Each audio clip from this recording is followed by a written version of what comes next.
Aye. Hey. Well, we could be at part of it, right?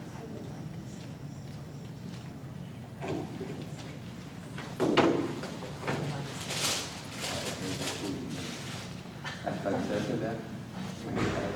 First the food and drink, he said that's later. But yeah.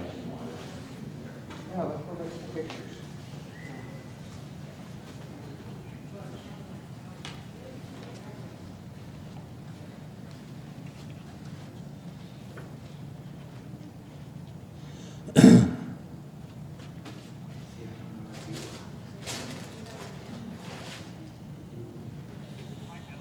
Yeah, are you seeing anything?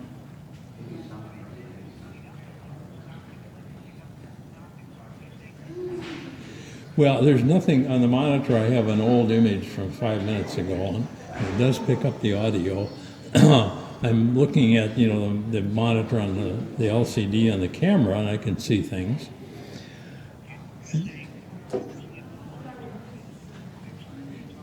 On the phone, yeah.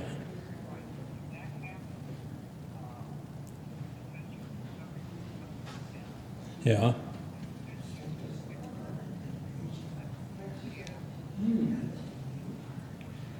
Okay.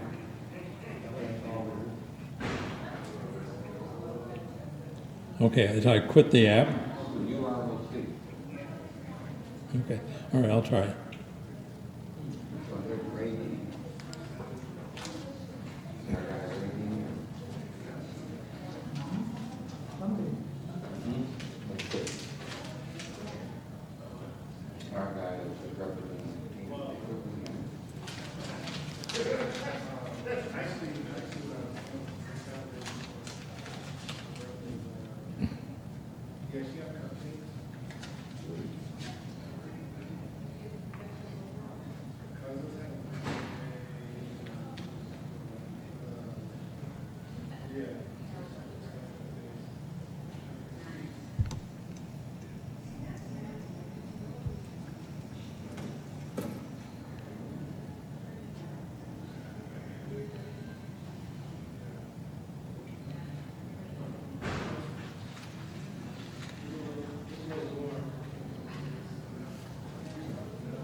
Yeah, you're seeing the Building Urban League, urban communities?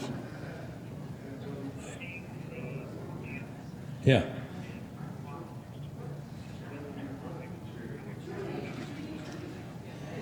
Yeah. Yeah. And everything is blue, so I just let it go like this. Well, that's what it is.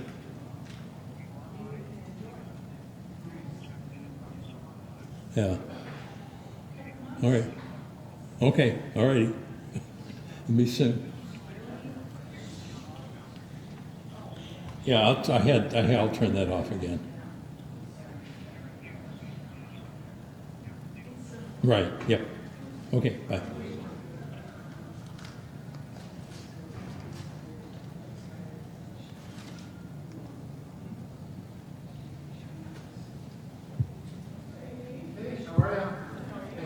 are you? I'm here.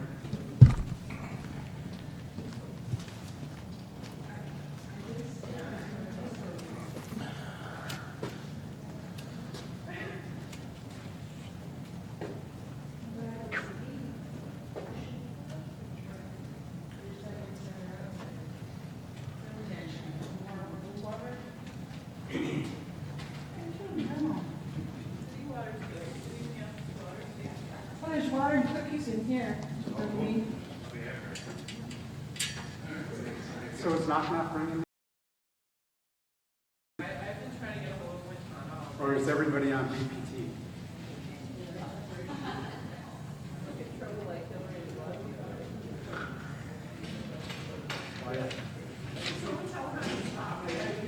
Who, Hillary? Yes! Where do you want us, Ray? Well, let me get this set up and then I'll talk to you guys. All right. I just need to eat this. So it looks like So there's 4 quadrants. Ray, it looks like you have sign in already because I have sign.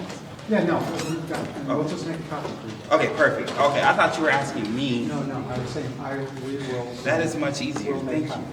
copies. Can I put flyers out for the member meeting though? Yeah, put it up there. Perfect. I don't think there's any. Oh, there's markers in there. Okay. Yeah. All right. What do you? Dean? Yes, and we're refugees from St. Paul. Any passports out of your country? How's it going? I don't know. Yeah. Good. Yeah.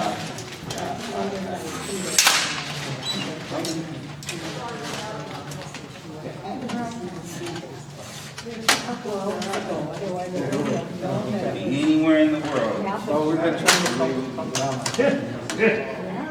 All the gin joints and all the. Let's see what that's about.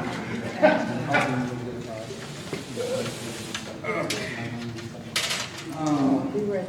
What do you want? This side or? Yeah, let's do one in the corner over there and one in the corner over there. Okay.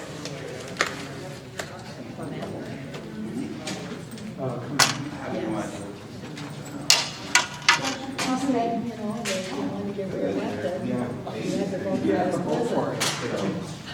Yeah, we asked if he was going to bring if I want to be there. If I want to be there.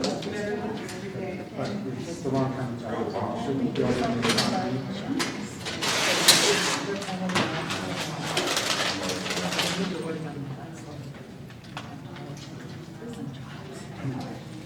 Well, maybe that.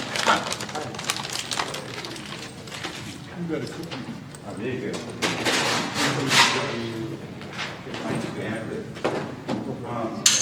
How's the pup?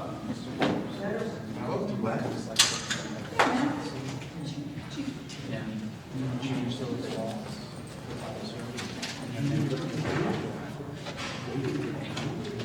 Save an additional foot in the immediate. And then, of course, over time. it's really Pretty good. There you go, Gus. So Markers. what are we doing first? No, I'm talking Ray and figure out the students in the plan. But it's supposed to be breakout sessions, But the only thing is they're putting everything. so we can try to split up the representatives. Have small groups, especially love the hair. How are you? I'm good. There's cookies. Hi. Good to see you. How are you? Long time. Hi. Well, here they go. It's my fourth year. I'm American. Representative. Hey, Ray, what's up? How are you? Good to see you. I'm glad you guys come in. Thanks for having us. So we're going to have, Now. that's up there. Go ahead. As I mentioned to Tim early, Give you a couple minutes to introduce yourself. Justin. Maybe how long you served. It's coming up. Yeah, thanks for having me. There's a lot, man. Yeah, no, thanks for Why having are you me. here today? Yeah, and then we're gonna try to break this into small groups, conversations, and really focus on more. Listen, I'm in. Join one of the groups. And then when we come back up and have a longer discussion. Okay. Cool. Two people over. Now we're gonna actually. I've got my girls. I got tape for you guys. I've heard about it. I was working on basically the same thing. So I never visited.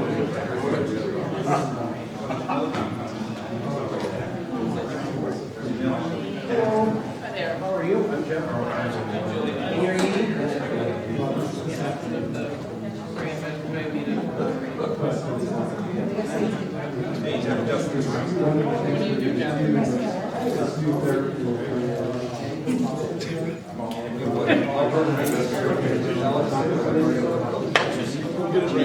Wait, more from your district, right?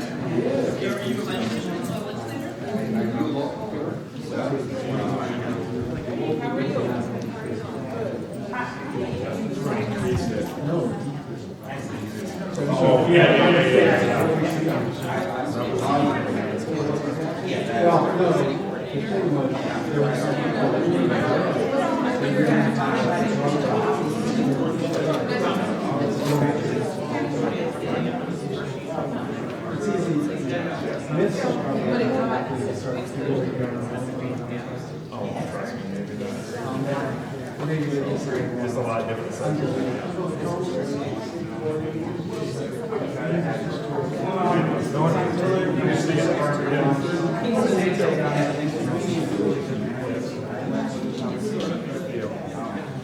Operations manager. Sure. You told me I was going to say, and you told me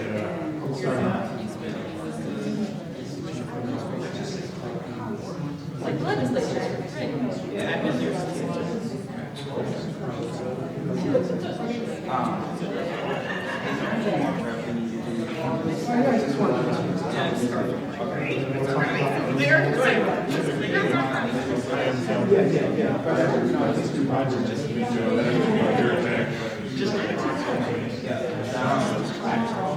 How's it going today?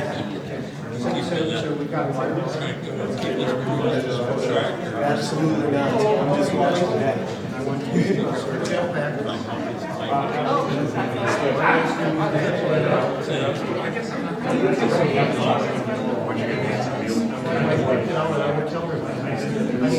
she's not down here, but she's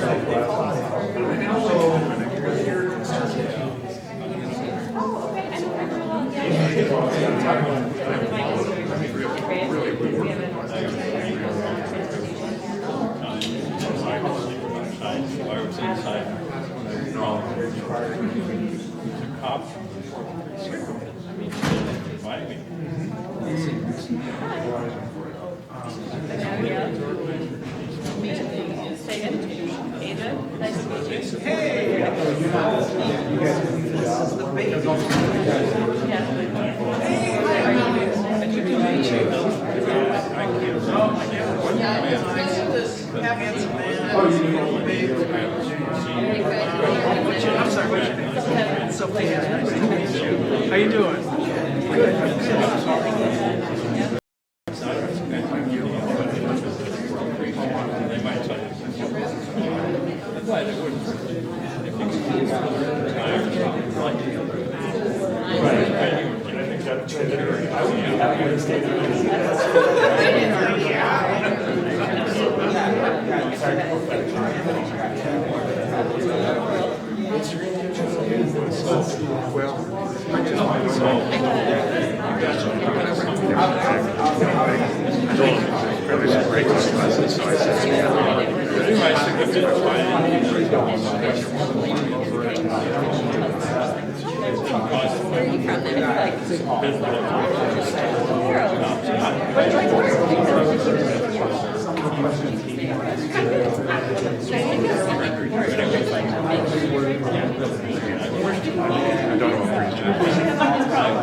That's right. That's true. That'll be the next spotlight.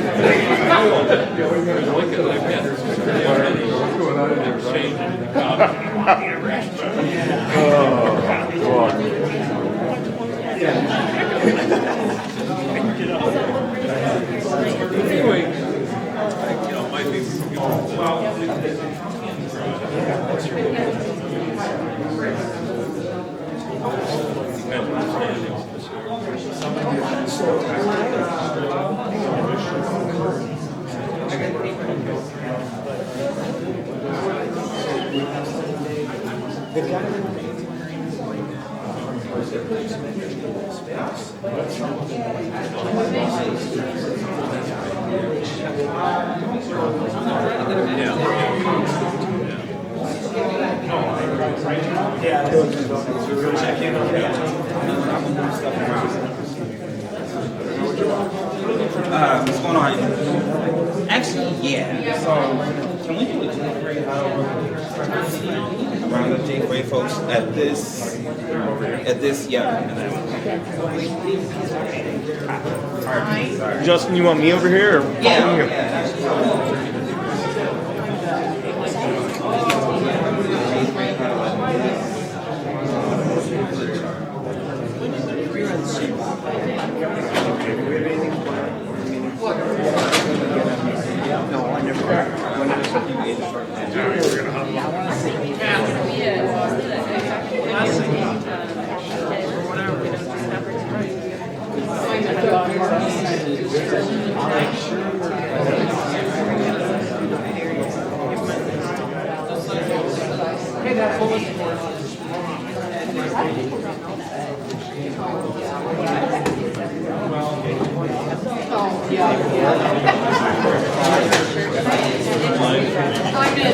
I'm in for the day. Well,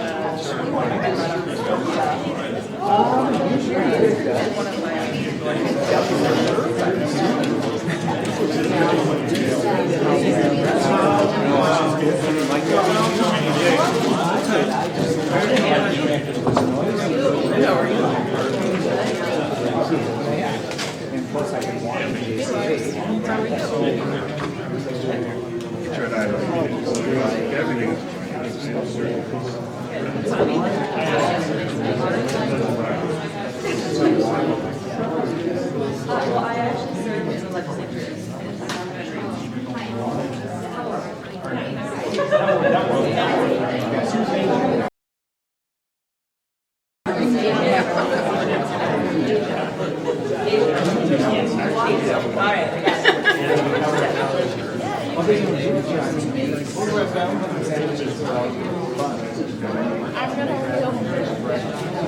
Yay, I'm on camera.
That's how it started, I think. Before that, it was enemies. It actually take a while.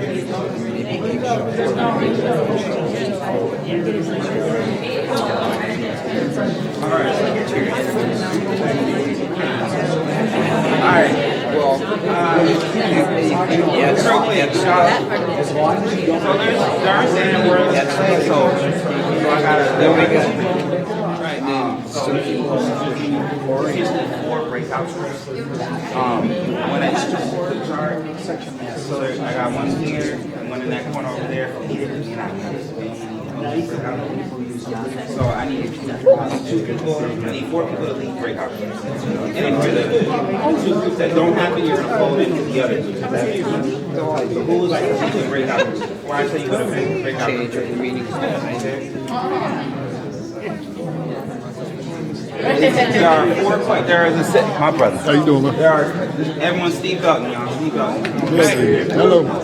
So it's basically there's 4 questions or 3 questions we're going to ask folks in the breakout room. How does this impact your life? How does it impact our community? Just like what other ideas do you have to like open the prison? Those kind of, you're going to have a representative, one of the Republican representatives. And so the idea is to make sure that we create space for you to tell your stories so that they hear from us, right? In a group, as opposed to like a big old group. And then we'll do a report back where people in your group will be able to share what they said. You'll have like 1 or 2 people do that. Your job is to take notes, make sure that and that the people in your group get their voices. Does that make sense? So one more time, 4 volunteers. 1, 2, 3. You're like 3.5. 4. Wait, one more time. 1 second. Okay. Gil, James, so you 2 want to work together? Okay. Lori, Aja, y'all want to work together? Asia, thank you. Keep correcting me. I will get it right. You're in a row with your mom. That's it? Or you want to be on your own? You want to run your own group? How about you just run everything? Just put you in charge? So I will get you guys questions. You don't have copies, so you'll have to come to me right now. I'll give you questions. Write them down. Cindy. Your job is not to take notes. Make sure people tell their stories. So not talking to nudge it a little bit. And then help us go forward. And this brother's name's Tommy, and he works with Justin for TakeAction, So all about handing the mic over. Justice for All campaigns, Just remember, they're going to be recording live on the jobs, and human rights for ex-offenders, for everybody, especially ex-offenders, people of color. All right. How about this? How about? So that's who I'm with. How are you feeling? That's about the economy. I mean, Yeah, do. Connect with them, get Excited? they're doing some stuff, and they can, support appreciative or vice versa. Ready? Feel good. Ready, open and ready to learn. Lori, how you feeling? I'm feeling powerful. Good. My man, how you feeling? What's going on, bro? How are you feeling? So just remember, so another thing to remember, Ray is a J grade. Some of those folks haven't been around for that long. So representative right? And so All the way on our side. speak up often in the group. Did you hear about that? Be supportive. Oh yeah, sure. I don't want to hold you back. Yes. I don't know. She was our intern? Oh, okay. I just got a phone call. I guess that's because last time I was there, I signed up or something, got my phone number at the end of last day. And I actually was busy. I mean, it was just a message on my phone. So then I should have called back. It was like over the weekend. I'm not sure I can make it. And I was like, I looked on TakeAction website, didn't see the info. I was kind of like, just make sure I got the info right. You know, I was like, going like, all right, it's gonna make sure I got this right. And then I did another thing up to support with the folks that had gone to the rally day for a second chance. You know, because that was when we had So I'm so sorry. But again, it was a really late note. So I don't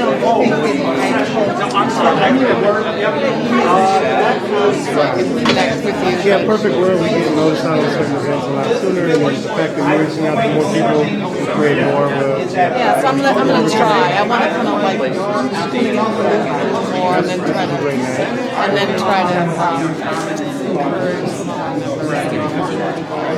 Great night for that, and you know, you want Represent District 59B in the Minnesota House of Representatives, and you're in my district right now. I also have a few colleagues, but before I introduce them, I've invited one of our community members, Thomas Seasway, to come and give us a little spoken word here before we begin.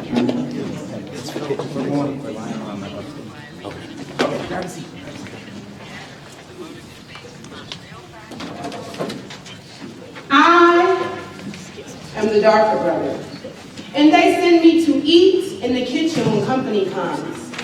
Why must I go to the kitchen when company comes? See, I'm not just the darker brother, but I am the brother.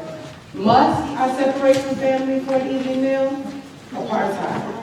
See, the darker brother is the 99%, and the 1%, well, must be the lighter brother, or the whiter brother. And we all know who the head of household is that demands that I eat in the kitchen when company comes. Head of household, our system, our government, some of our politicians, oppression. We do not ask to be oppressed, yet the oppressor deems it is fit. Some of us think that we've arrived because our schools are no longer segregated, because we have a brother for president, because George Zimmerman went to trial. Even though as a people we've made much progress, this freedom cake is barely cut into. Dear, why don't you have a slice and eat it all? I bet you eat it and feel real tall. You might think to yourself, man, I feel free. But how can you be free with just yourself, I, and now all of us united we? See, in order for us to be free, we must first learn, know, and appreciate what freedom is. Let's all begin to look into ourselves and know this isn't a test nor a quiz that's kicking our butts. And some of us, we seem to be fine with just our cars and our cribs and our 9-to-5s, but I still see the pain in so many of my brothers and sisters' eyes. Whys, I hear them a lot. Cries you can't help to when you get maced just for being black downtown Minneapolis on a Sunday night and drive. Which we seem as a people, which we seem as human beings to sometimes lack. If we fought hard enough, we could all get this discriminatory monkey off of our back. We are under attack. And we have been for many, many years. They profile, they beat, they incarcerate, and they're the reasons why some of our mothers are shedding many, many tears. This is criminal. Yet they're the ones that are locking us up. Yet you won't get off your couch and sit from this freedom fighter that's revolutionary cup. See, the greatest weapon in the hands of the oppressor is the mind of the oppressed. Yet we still buying J's, gold, watches, downtown at Fetty Wap, just trying to impress. Nevertheless, I still must stress, it seems like my people, black people, poor people, get all the negative press.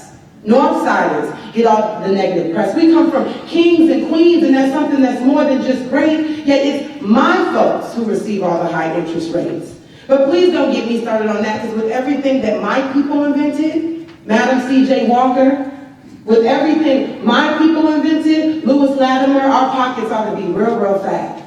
Instead, we're getting hit with bats and judged because of our tax, and racism is still alive and well, and that's just point out flat. Sexism is still alive and well, and that's just point out flat. Classism is still alive and well, and that's just point out flat. Let me make my point very clear. To me, this isn't black versus white. We're all human beings. This is wrong versus right. Thank you.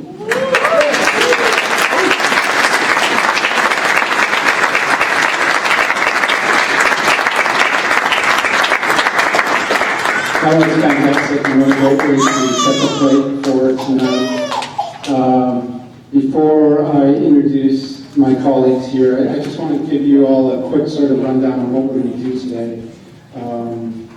Tonight, we're going to break out into a few small groups and have conversations about how issues related to mass incarceration and things of that nature, some disparities, impact people's lives directly. We'll have a few questions, there'll be moderated conversations, smaller groups, then we'll come back and we'll have a broader conversation.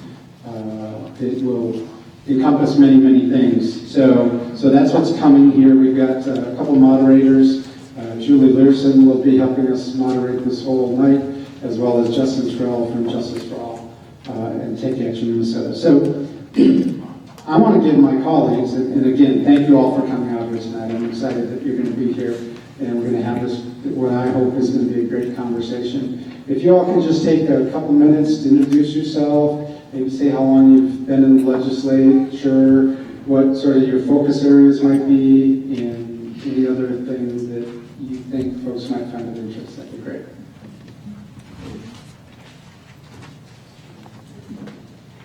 Hello, thank you. My name is Jeff Backer. I'm from Browns Valley, Minnesota. Thank you. Just to give you a point of reference, if you look on the western part of Minnesota, that's next to North Dakota and South Dakota, there's a hump bump tip elbow nose. Browns Valley is as far west as you can get in Minnesota. And we're celebrating our 150th anniversary this year, so you're all welcome. Another lighter side of myself is there is actually two of me. Tim can agree with that. I have an identical twin brother. He's 2 minutes older than I am. Yes, after almost 50 years, we still look alike. So I do serve in the House of Minnesota, with Minnesota House of Representatives. This is my second year, first term. I am a small business owner. I also volunteer as an EMT. I've been a volunteer EMT for our ambulance service in Browns Valley that services 3 counties and 2 states for it'll be 22 years this year. And so I'm here to listen and to learn, and I appreciate you all coming. Thanks, Jeff. And thank you all for coming here this evening. My name is Tim Miller. I'm state representative from 17A, which is a little bit further east than him, but not by much. I have Swift, Chippewa, Renville, and 4 townships in Kaneohe County. When you go out by us, you have counties, not just towns that you're or neighborhoods like Representative Dehn has. So the two towns that are furthest from each other are about 93 miles apart. Representative Becker there is a little bit bigger district geographically than I do. And I can tell you that not only do his brother Jeff and Jay look alike, but they act alike, they sound alike, they talk alike. Jay does, he's not here, so he can't prove this otherwise. He weighs just a couple more pounds now, and more than that's about the only way you can tell the difference. Other than that, they're perfectly identical. So just a little bit about myself. I grew up in a northwest suburb of Chicago, a small suburb of about 30,000, and now I live in a town of 500, so it's quite a bit of difference between those two. I have a blended family. I'm remarried. I have a blended family. We have 7 kids between us and 3 dogs. The 3 dogs are because we have a hard time saying no to things.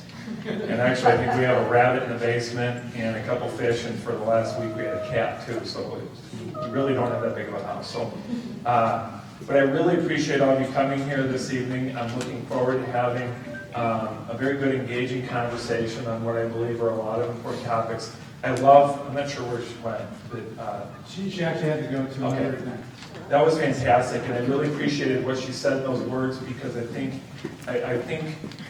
well, this part I do know what she said was dead on accurate, and I agree with everything that she said. And I think one of my hopes in this evening is I know that, because I'm the person that's from Appleton, and I know that that's one of the big conversations here. There might be some things that we disagree on, but I hope that we can come to understand each other, build some respect, and over time, I truly believe that respect and understanding each other and communication that we're going to do this evening is the sort of thing where we can come into unity. Because again, I didn't hear anything that she said that I disagreed with, but the fact that I'm from the town is Appleton, I think there's some people in this room that say, well, you didn't listen to anything that she said. So I appreciate that fact, and I look forward to the conversation this evening. Thank you. Thank you all. My name is Matt Dehn, and I represent the Northeast Metro and White Bear Lake area. And I'd like to thank Representative Ray Dehn for inviting us out here today to your district and your community. It's a gracious invitation, and we are very pleased to be here. We're glad that you are here. And we're here to listen and to learn. And I really appreciate that about Ray, that he's very collaborative and works across the aisle. Ray's a Democrat, I'm a Republican, and I'm a conservative Republican. My wife was recently at a snooty thing, then I had to be at the Capitol to vote, and it was one of these cocktail party things, and she was sitting next to this lady, and the lady says to her, is your husband a Democrat? And she said, no, ma'am, he's a Republican. She said, nice. Is he a moderate Republican? And she says, no, ma'am, he's pretty conservative Republican. She said, nice. Are you a Democrat? But you see, we're all different. We come at things from different perspectives. Ray, I really appreciate Ray's ability to reach out across the aisle to solve problems. Because we got some problems in the state of Minnesota. We got some real challenges that we're going to have to work together to fix. That are problems that are too big for one party. There are problems that are too big for any of us, one community to handle, that we're going to have to all face together. I really appreciate the way that Ray reaches out on solutions-based, really looking for real solutions. So I've always appreciated that about Ray.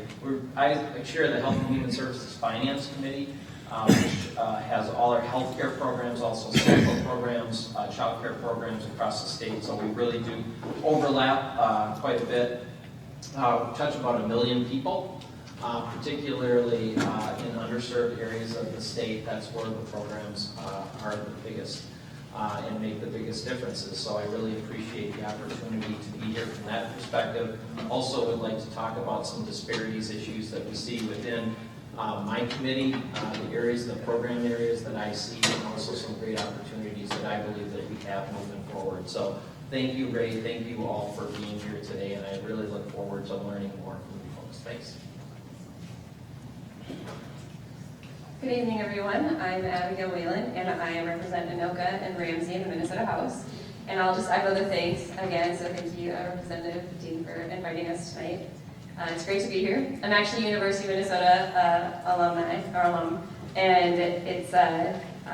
I actually never was in this building when I was going to school, but I studied political science, have always loved engaging in policy. I actually did a lot of work within the Cedar Riverside neighborhood, working with now Councilman Abdul Rosami, and we had just a great time trying to get some more library resources into that community. So I think that conversations like this and town halls and gatherings and having conversations are so vital and important to address the issues that are facing us.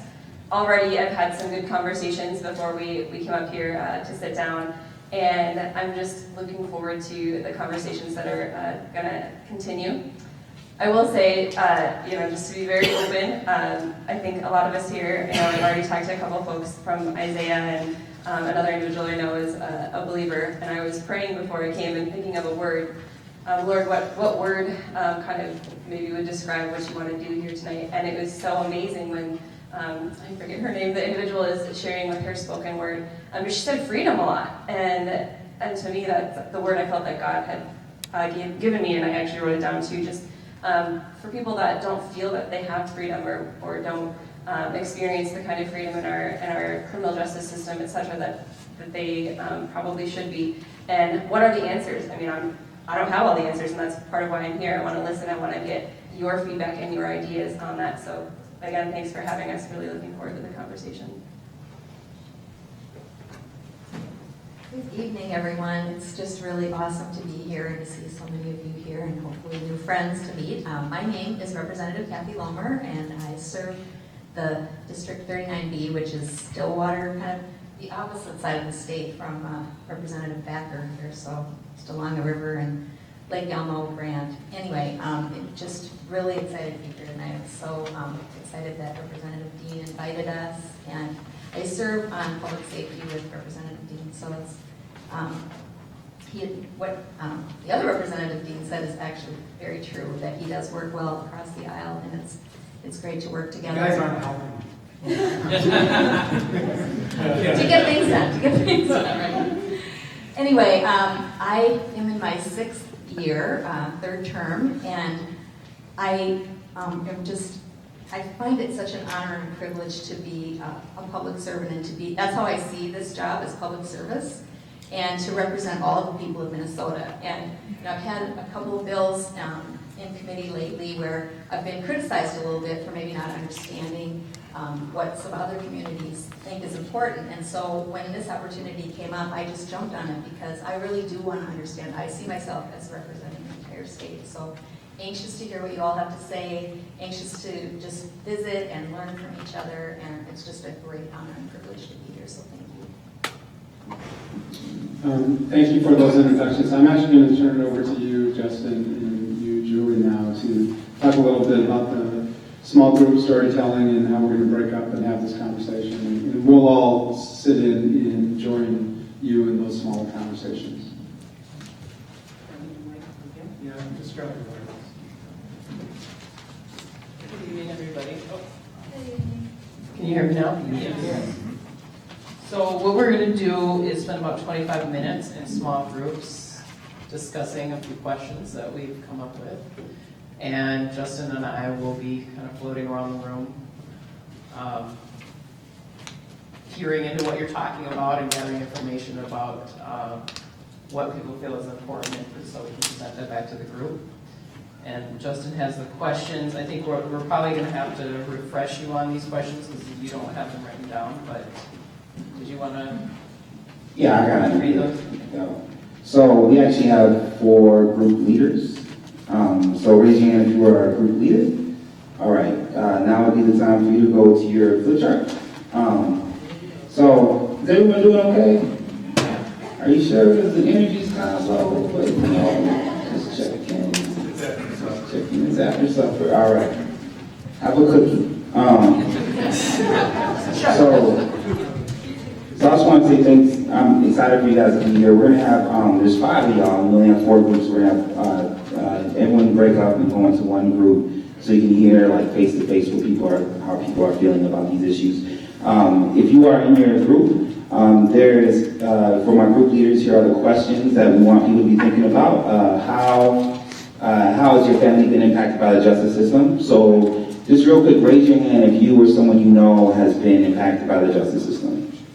All right, so I want you to think about who that person is, what that story is, so you can be prepared to share that in your small group. We good?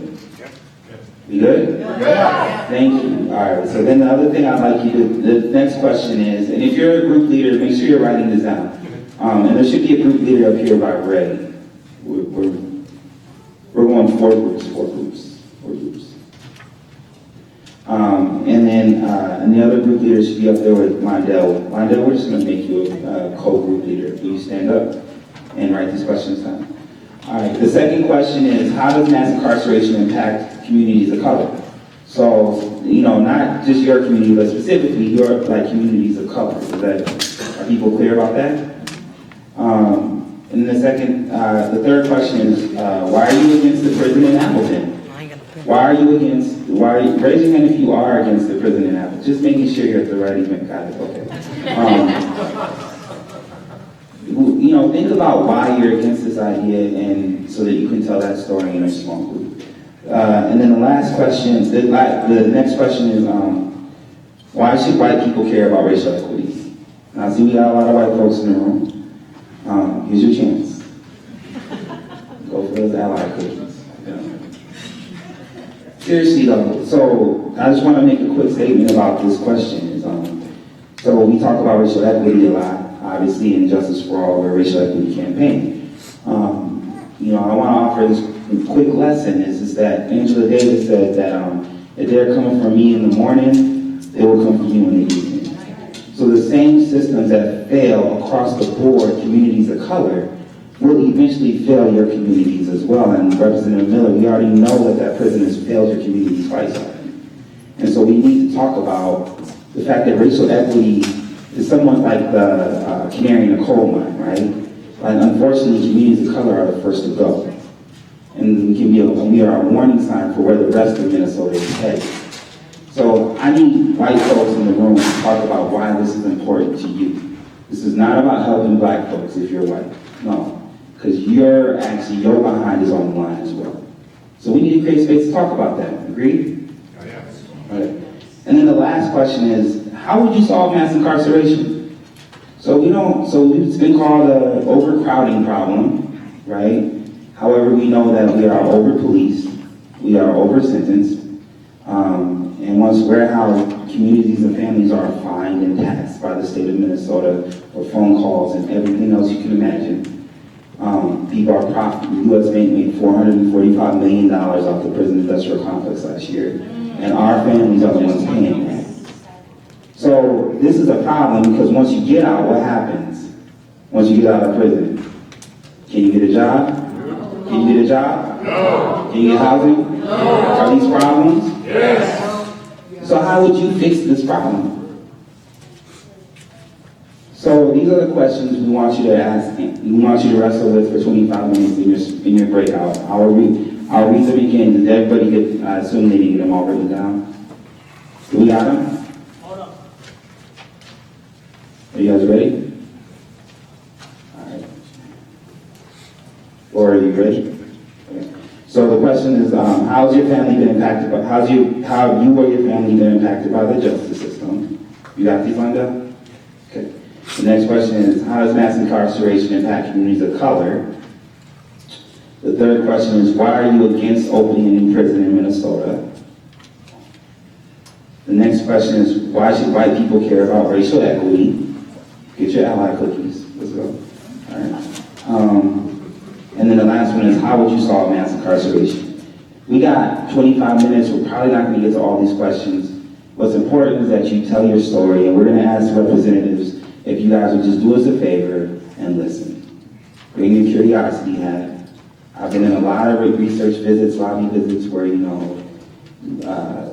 legislators decide they want to talk more than the people in the meeting, and I know you have a lot of great ideas, but that's not tonight. Tonight is your turn to listen. All right?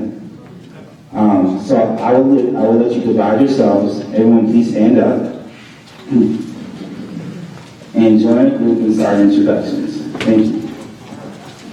Raise your hand if you're a leader. Should we just go? No. We're bringing.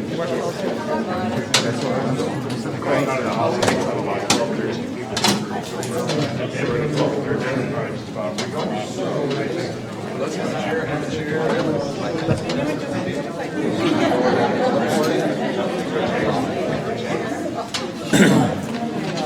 Going to spin chairs around. Here you go, man.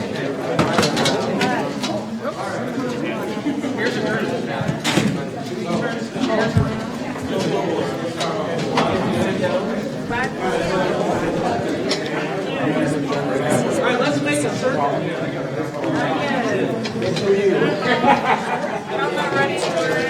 Can we make a bigger circle here? This is actually, yes, Amy. Hi.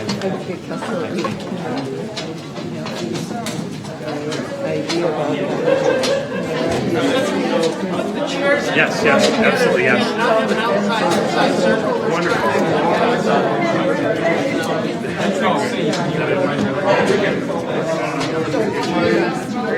I don't like mirror beds.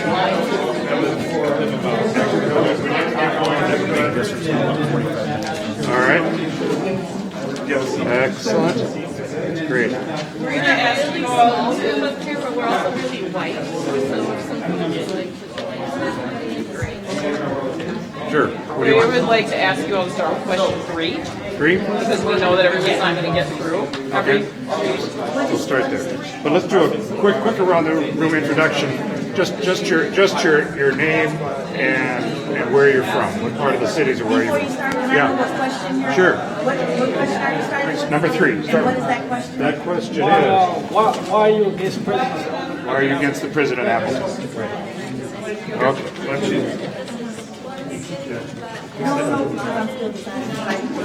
I think I'll get a big group. That's the way it goes. All right, my name is Gil Gustafson. I'm a leader with Justice for All, and I'm from West St. Paul.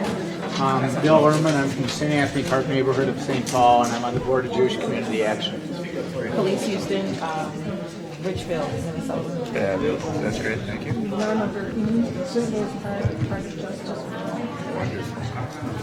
Pastor Luke Swanson. I pastor Community Covenant Church right down the street, long time north side president. Sure, my number. Tim Miller, Prinsburg. There we go. Located in the Gillespie Northside resident. Hustle League of Women Voters. I live in Richfield and I'm the chair of the Interrupting the Prison Pipeline that we had 3 years ago. Ron Statement, Egan. I'm Houston. I'm actually from Medina, and I'm part of Plymouth, Minnesota, and our organization is part of the Second Chance Coalition. I'm Tom Marver, Mendoza Heights, board for Jewish. Emily Barter, I live in Minneapolis. Kurt Howard, South Minneapolis. Sophia and Aria, Litchfield. And I'm also from Richfield with Minnesota TakeAction. So let's get right into it in terms of talking about how we feel about reopening the prison in Appleton. What's your perspective on this? Let's just start going around the room. I guess my position is pretty simple. I think it's immoral to make money to have a for-profit corporation on prisoners. Nothing more or less than that. Slavery was supposed to be abolished, and if we open this prison in Appleton, we already know who they're going to house there, black and brown men, and it's just another form of slavery. People are profiting. Primarily because the issue of people coming to visit people who are incarcerated will become almost impossible if that's I just couldn't quite hear it. Could you say it again? Sorry. He said it will become impossible for people to visit people. Just stay connected with families. Families. Right. I think for me, I'd agree morally as a minister in our community and being against the school to prison pipeline that we created. I think the privatization of prisons is at the heart of corruption in our system. I'm trying to figure out how I squish that into a bullet point for up here. I think it opens the door to corruption. Thank you. Good. Yes, I've been to the Appleton Prison and a few others, and just low quality for the prisoners, low quality for the visitors. And I feel like that the staff that were there, I'm talking about the facility and I'm talking about the staffing. I don't feel like they were really trained very well.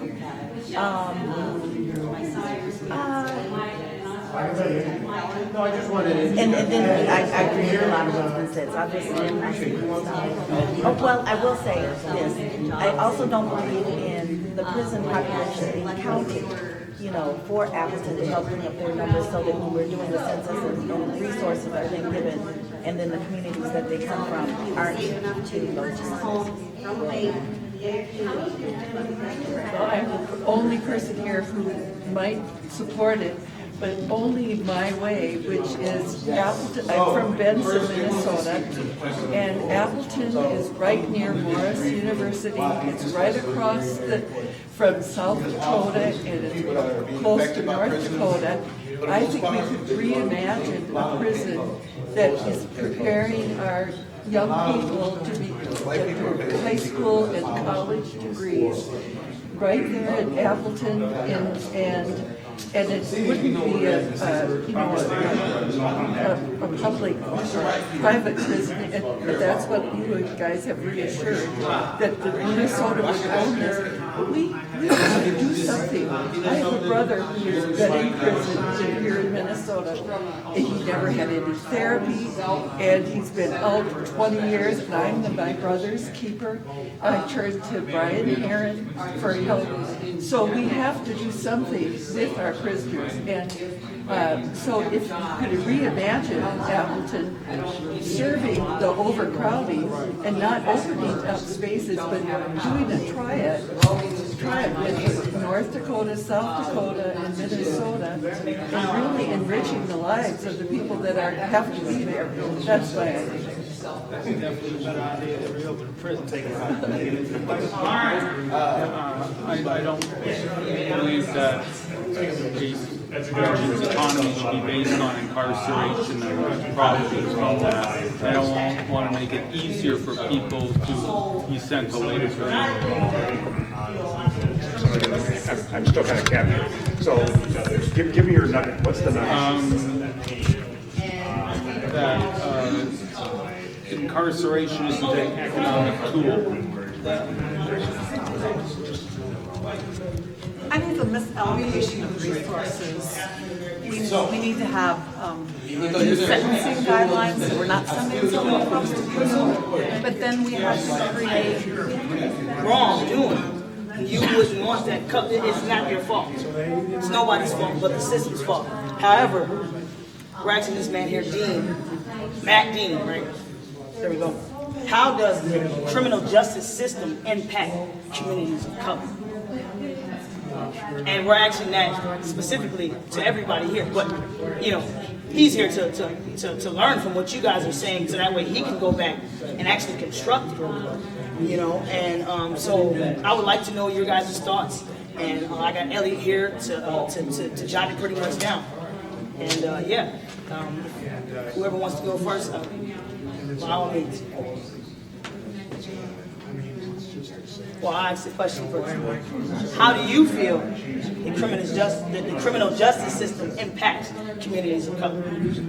I feel like it breaks families apart in a way that's destructive. Yes, yes. And if you don't mind me asking, how do you feel that? Like, how does it destruct us? Well, you know, like for example, you know, and when visiting hours come up and you have to speak through a phone, but you're not allowed to hold and give your, you know, loved one hugs, and you have to speak to them through, you know, the face of a glass. Yeah, There's I can something understand real that. destructive about that. Yeah, I can understand that. We got one right here. What I see as a white person is that so many black people are in prison, and especially black men, that prevents their families from getting a solid base and being able to support their families, be a family. And once you're in prison and you're out, then you have a very hard time even reestablishing yourself in the community with a decent job and all the things that help a family be solid. And I guess I believe, having been married for 15 years, having 2 daughters that are doing well, that the family is really. But so did all those people leave the face? Yeah, they went. So what about? They're not really. After she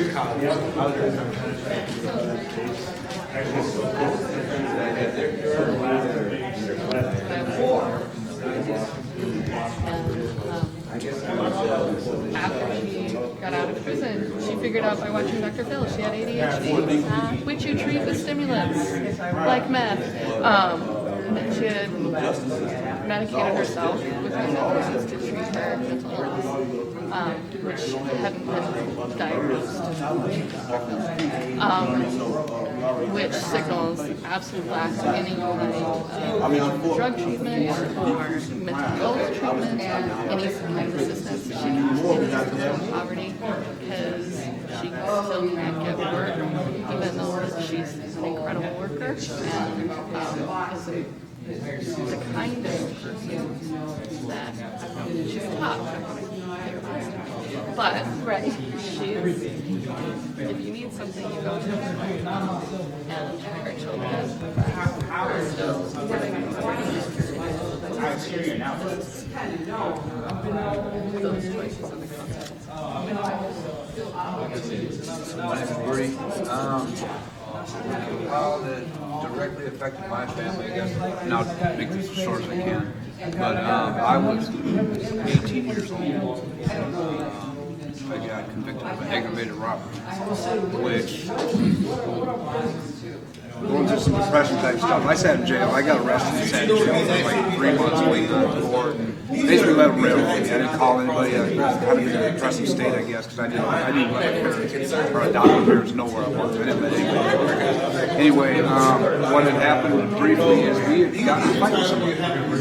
There was 3 of us and 2 of them. And we got to fight, and somebody yanked the chain out of one of the guys, yanked the necklace off. The necklace was popular. But yanked that off, they called that aggravated robbery. Okay, so on a first offense, I ended up getting 3 years in prison in St. Cloud. So I did 2 years off of 3 years. Okay, that aside, okay, now that I'm much older, I realize exactly what had happened. You know what I mean? And that was my first introduction, I guess, to the criminal justice system. My oldest son is now 26. When he was 16, he was a bystander in a homicide. So he was not the shooter, but he was 16. The other boy was 17.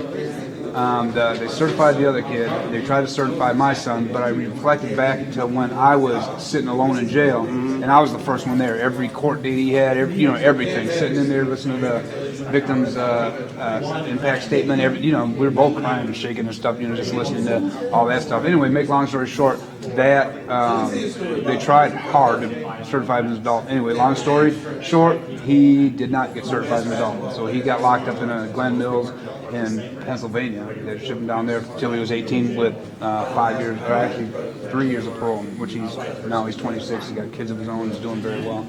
But I said that to say this, is that when you are a person of color, unfortunate, and I was raised in a white community out in Burnsville. I moved to the cities as an adult, so I've gotten to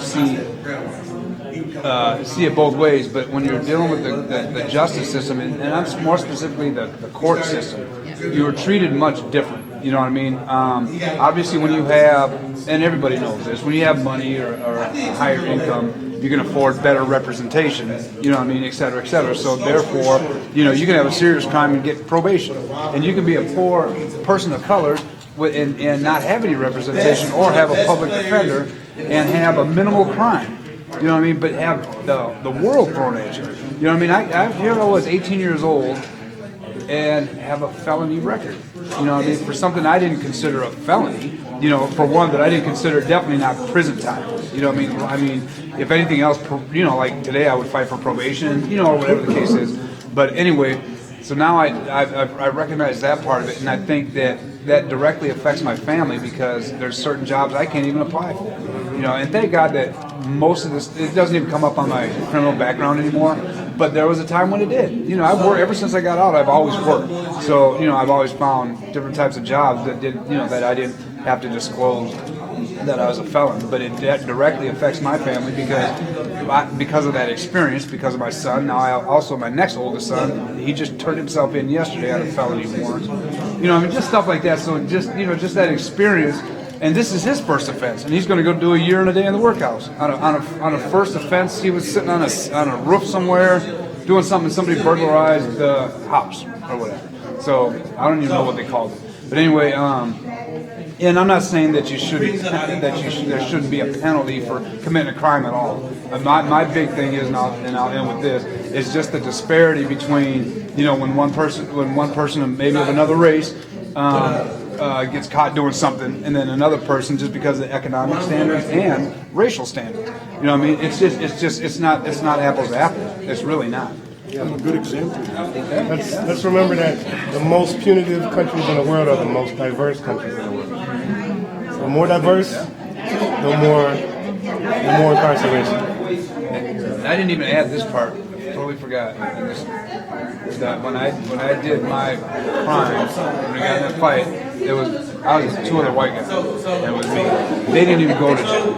They didn't even get arrested. You know what I mean? They didn't even get arrested. I got arrested and went to prison for something we all did. And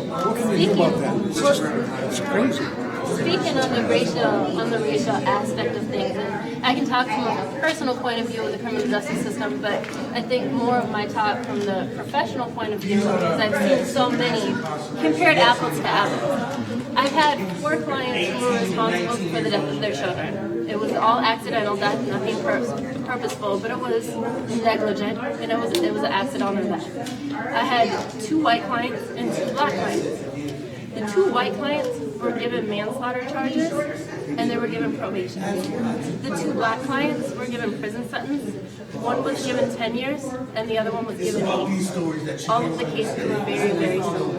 And so that's just one huge example of the racial disparities in our criminal justice system. Huge.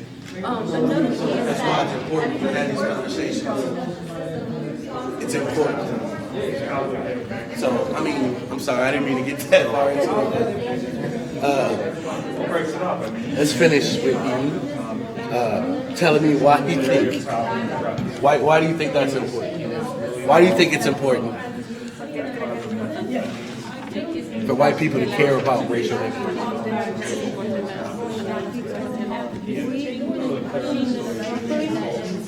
White, special Latinos, many years, and white people use us.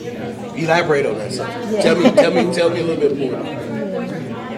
White people use us in work, paying less, and making second level workers. And later, if they don't need you, they want to kick it out.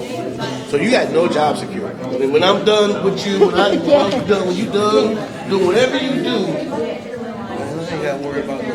Even I was thinking that stuff, people. I had somebody, I literally said Try to find the way to put a IT number for people to make taxes. Okay. But for give us something, they don't find a way. They So basically saying these people are breaking. They're paying into the system, but they're not getting any benefit out. So they're paying taxes and Social Security, and they'll never get any benefit. Yes, it's true. They have a number to people with no document make the taxes. So they're basically But controlling. They cannot find a way to tax ID number and no benefit for you. Yeah, the IRS issues you a NITIN number to make your taxes, but you don't get We're We're going to start wrapping up in a couple minutes, so you can close out the conversations you're having in the next 2 to 3 minutes. That would be wonderful, and we'll get report back. You know, black and brown, you know, we go through some of the same, we have some of the same plight sometimes, you know, and I think in our communities we have a tendency to recognize our differences instead of our similarities, you know. And I think it's important for us to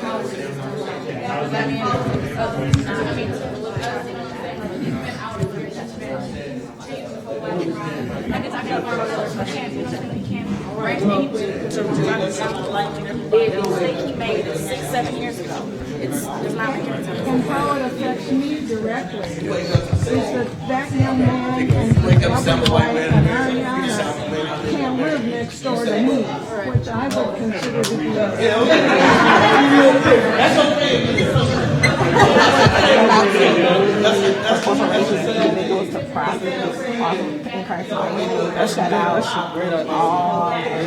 The fact that they're able to profit from it is the reason that we have mass incarceration. So just make sure I heard it right. So cut off that ability to profit.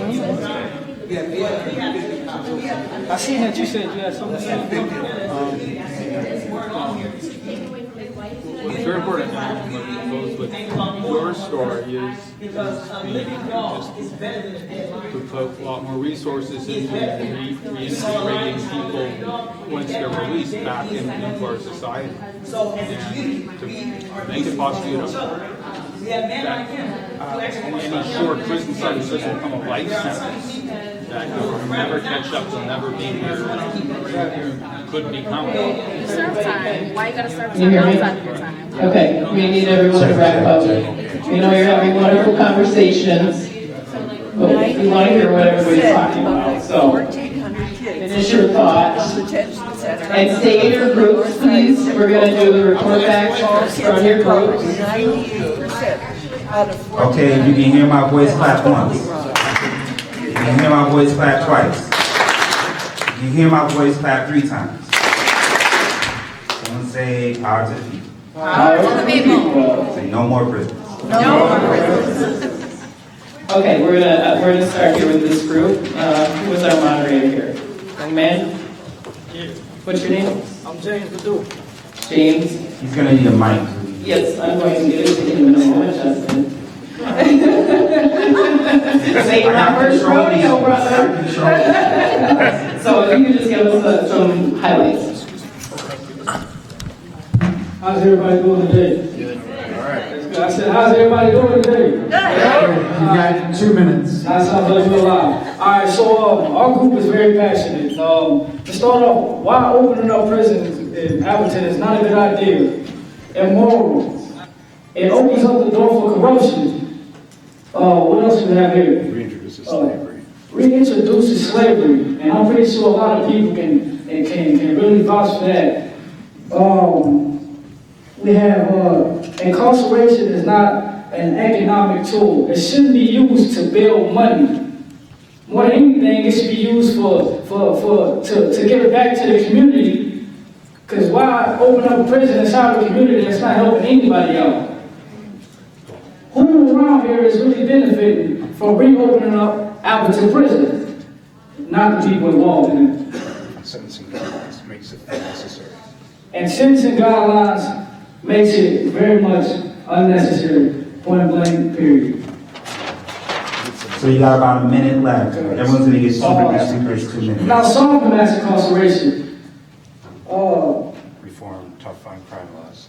Reform the tough on crime laws, because there's a lot of people in prison due to the fact that of just small petty crimes like just a gram of marijuana or anything such as that nature. If anything, incarcerated people that has extreme crime, but you put a felony on somebody that just have a drug crime, but they have no violence against a person, and then when they get out, they're deemed unfit for society. Why is that? How about more people of color in the legislature, please? And bring more people now, allow legislators to affect the community. Why is it that over 70% of the legislators is white, but it doesn't make up the community? There's Somalians, there's Africans, there's African Americans, there's so many other different kind of people out there. So our legislators should reflect who we are inside of our community so that we can have a chance to speak, because they don't live where we live, we do. So it's up to us to also make that vote, which is another good thing that you gotta do. Not just for presidency, but vote for the next school board, vote for the next judge, vote for the next legislator inside of your district. These things will help not open up Appleton Prison. Vote. All right. Right. So, I'm gonna go here. All right, who's gonna report back for this group? You got 2 minutes. 2 minutes. We kind of went off script a little bit. We kind of did our own thing. Who are you? My name is Rondell French. I go by Puncho. J for A leader for a while, a little bit. So I wasn't told I was supposed to be doing, so we went off script and did kind of what I wanted to do. So, but we did talk about, we tried to address, why should white people care about racial equity? Some of the things, we got a lot of, it's in our best interest as a group, self-preservation, you know? Everybody's human, everybody should be treated like human. So basically we're a community. That's why white people should care about racial equity. We all together. If I'm hurt, you hurt, we hurt. Okay. Right. So it's just like my brother said, we got to get out and vote for the people who are supporting the community. We got to vote for the people who are trying to prevent mass incarceration. Because it's a terrible thing. It's genocide is what it is. And if you look at what genocide means, you look up in the dictionary what genocide means, it's very similar to what mass incarceration is. Thank you. All right. So the next group is extra minute. Thank you. Let's go here. Okay. What's your name? Asia? Asia. Okay. Gonna give us the rundown from this group. All right, everyone, can you hear me? Much loud.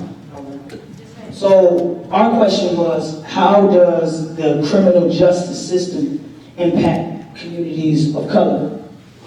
Now, me personally, I think that's a valid point. We feel that it breaks families apart, literally.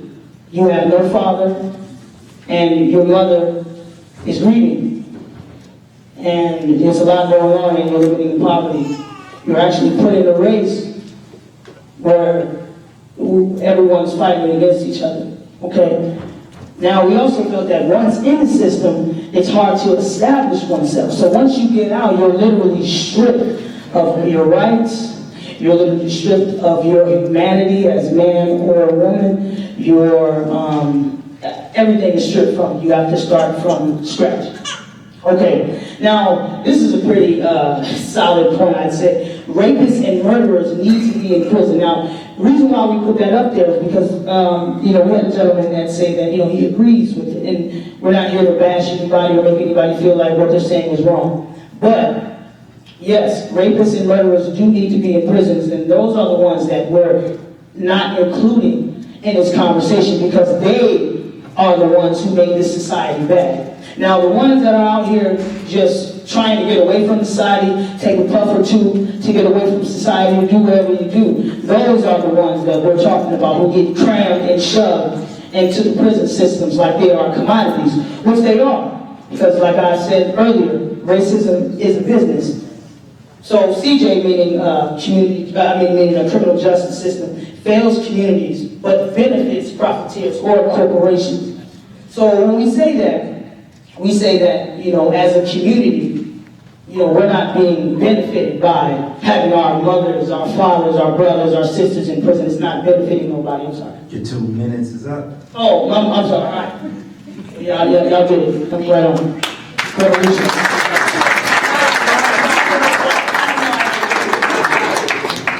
All right, I'm Lori. We talked about how our family or people that we know have been impacted by the criminal justice system. And in one story, somebody talked about the mother was taken to prison, put in prison for fighting a police officer during an arrest, and she had the baby in prison, and they gave her 3.5 years for that. So it's been 3 years, and her baby is 3 years old and not able to bond with her mother. So it was kind of heartbreaking. A lot of what we talked about too, there was a lot of mental health involved in people going to prison off of something off the back of their mental illness. And instead of getting medical attention, they were incarcerated. One story I have of a veteran who was put in prison for an extensive time period because he was driving erratically and caused a car accident when he thought he was back in Iraq and someone was chasing him. And he was taken away from his wife, they lost their house, and he missed the birth of their child over mental health as a veteran who served our country. So the mental health, instead of giving mental health services, we're incarcerating people, and that's been a big impact on a lot of people in our group. Got 1 minute, Lori. The court systems treat people differently. I work in criminal justice, and I see drastic differences between probation and 10-year sentences for the same crime when it has to do with a white person or a person of color, which is not fair, and prison is not going to fix that. Court systems it impacts families generationally. So fathers go to prison, aren't there to be role models for their sons. When they finally come out, their sons have missed that bonding period of time. Then the sons come up with issues, go to prison because they haven't bonded well with their fathers and didn't have that good role model at home. And then it starts all over again. So we see a lot of generational.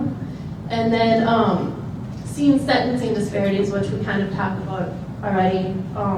And I personally had a friend who went to prison and came out in a casket. He was hung inside the prison, and I was at his funeral when I was 16 years old, and he was only 18, which is just a huge, sad, tragic end to an 18-year-old's life. To go to prison over marijuana and come out in a casket. Thank you. So we're going to bring everybody back, give the panelists a chance to respond to what you've heard. So if you can sort of reorder this room to the best of your ability.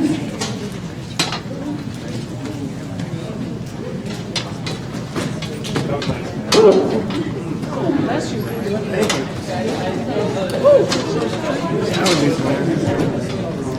Thank you.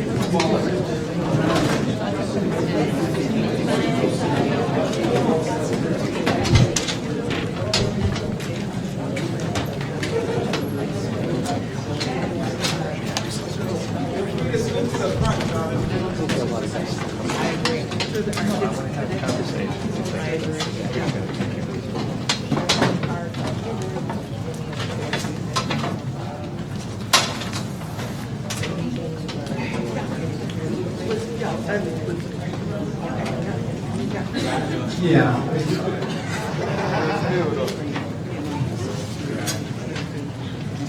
So we all sat in and listened as best we could. There were a couple times we had to correct something, but for the most part, it was a listening session for us. And ultimately, I really want the panelists to sort of respond to some of the stories they heard from individuals. And I'm not asking you to respond at a policy level. I'm really asking you to respond at a personal level. So we've got about 15 minutes to do this. So each of us takes about 3-4 minutes. We should be fine. And whoever wants to jump on in. Otherwise, I'm going to tell people first. Oh, we're going to use this mic. I hate to say it, but these mics are working okay. Can you hear me? So, in 2 minutes, 3 minutes, I don't know, I can encapsulate a lot of things. So I'm sitting over there and anticipating that we have this moment. So this is what's coming to mind. It may not cover everything. May not even be something exactly, but our country was founded on the principle that all men and women are created equal by their Creator.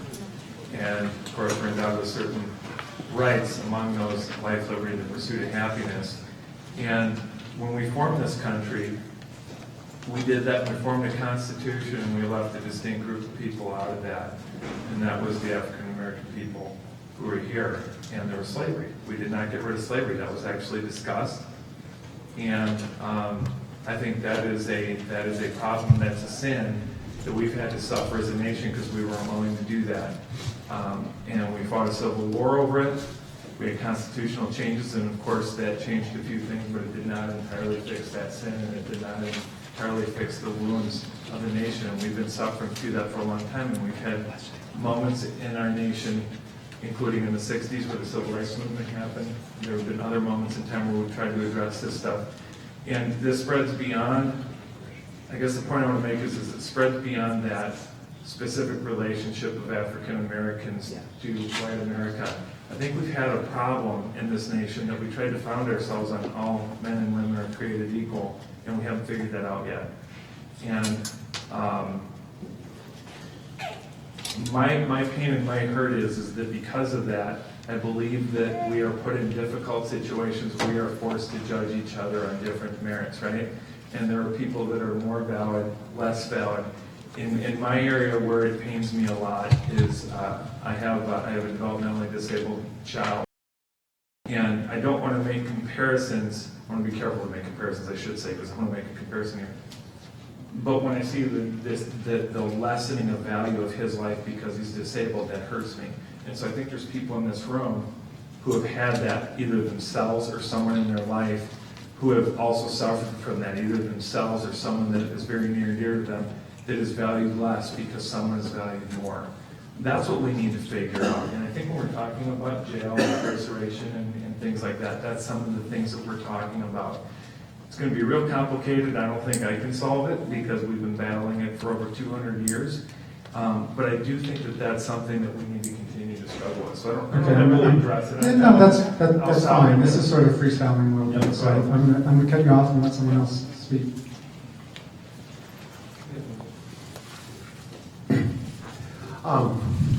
I think the item that really impacted me the most, I said initially I volunteer as an EMT, and as an EMT in our community for 22 years, we service also the Native American population because we're next to South Dakota. And some of the stories I've heard today is what I've heard from clients that I've picked up as a volunteer EMT. In regards, especially that really hit me hard, is when a father, and I know fathers are important, I'm a father, but when that father is in that prison and cannot bond with son or daughter, it has a huge impact. I knew that, but when you hear it from someone from a different perspective, that really was an impact. So I really appreciated the stories that I heard because, stories tell. And share something that can reach into our souls. So I really appreciate that. Thank you.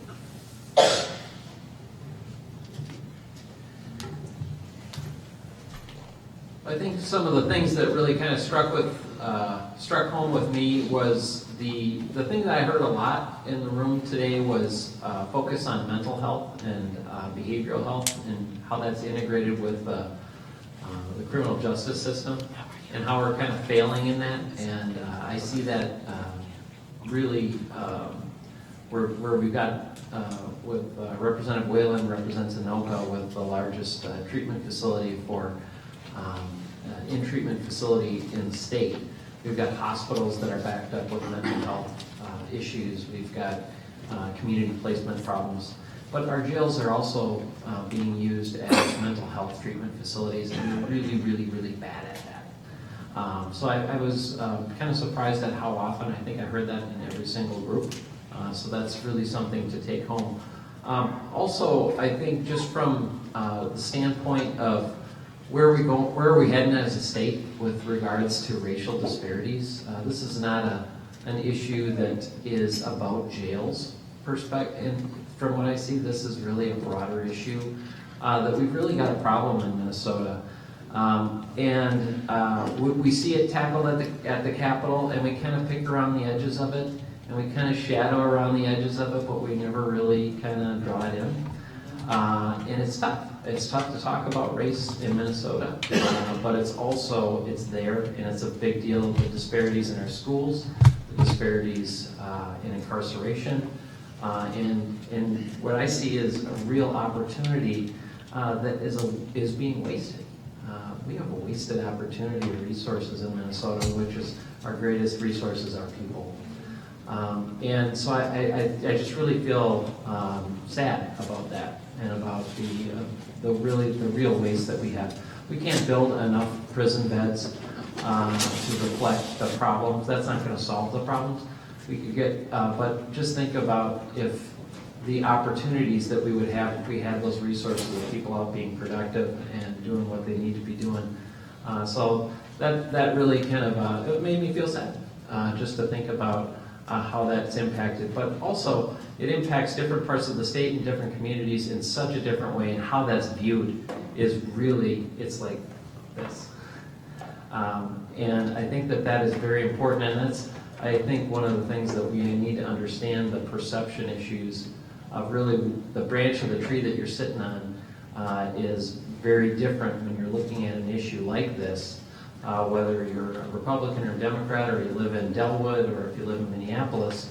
Your perceptions around that are very different, but also you can kind of get pushed into a corner of how you view it if you're polarized by certain things. And so if we want to solve these issues, it's going to be a bigger issue than just how many prison beds do we have and how many do you think we need. I don't think that really gets at a lot of the issues that we are, but I started to hear them in looking at some of the boards and listening around to the discussion, so I really appreciate that.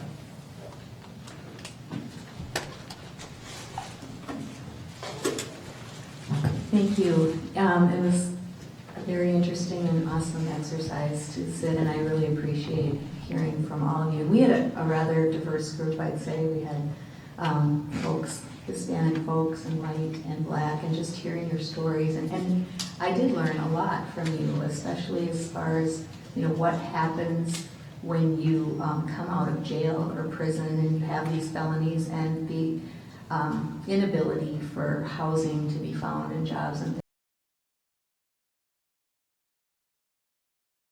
To find a way to get folks back into society and back into being able to parent and raise their families and have a job and have housing. And so it was really sad to hear the story of the gentleman whose cousin committed suicide. I mean, these are heartbreaking things, and nothing that any of us here want to hear and want to know have ever happened to anyone. So I just thank you for opening up your hearts and your souls and sharing your stories, and it was very impactful to me. I'm really glad that I'm here. Yeah, I'll just echo that, and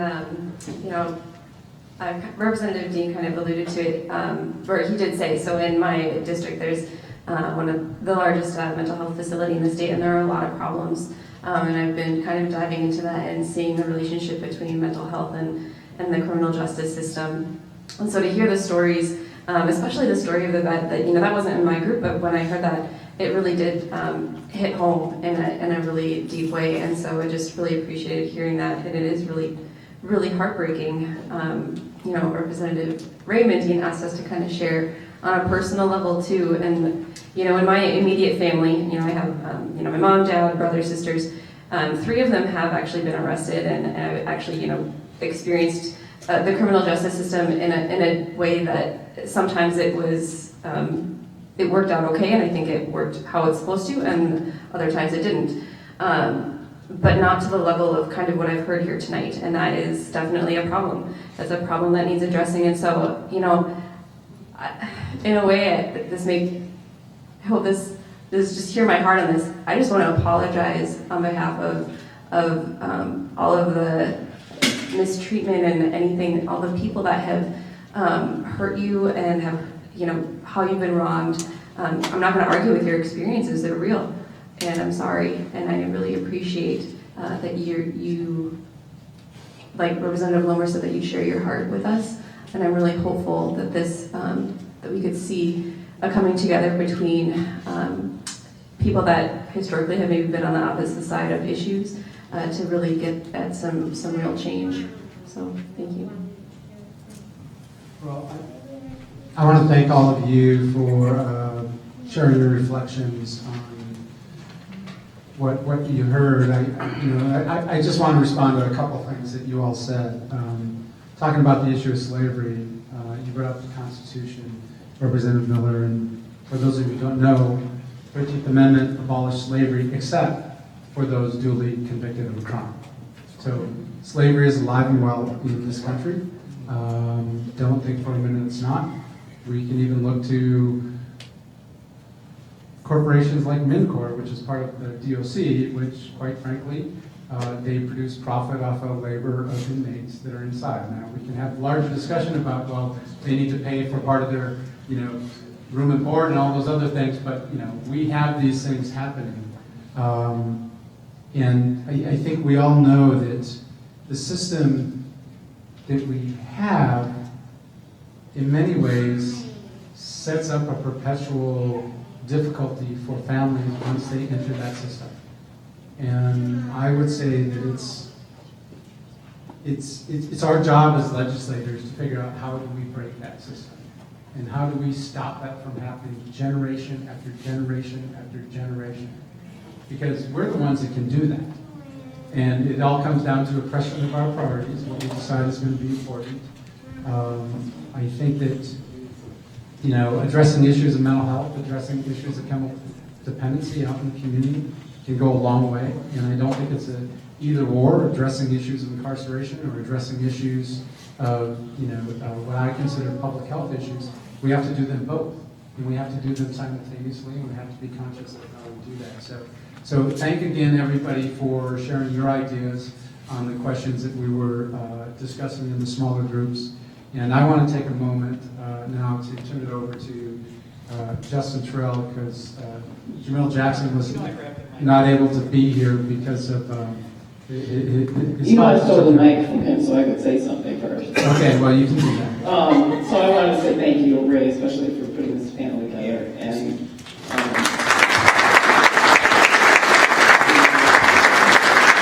continuing to hold our policymakers' feet to the fire on these issues. I think they're very, very important issues.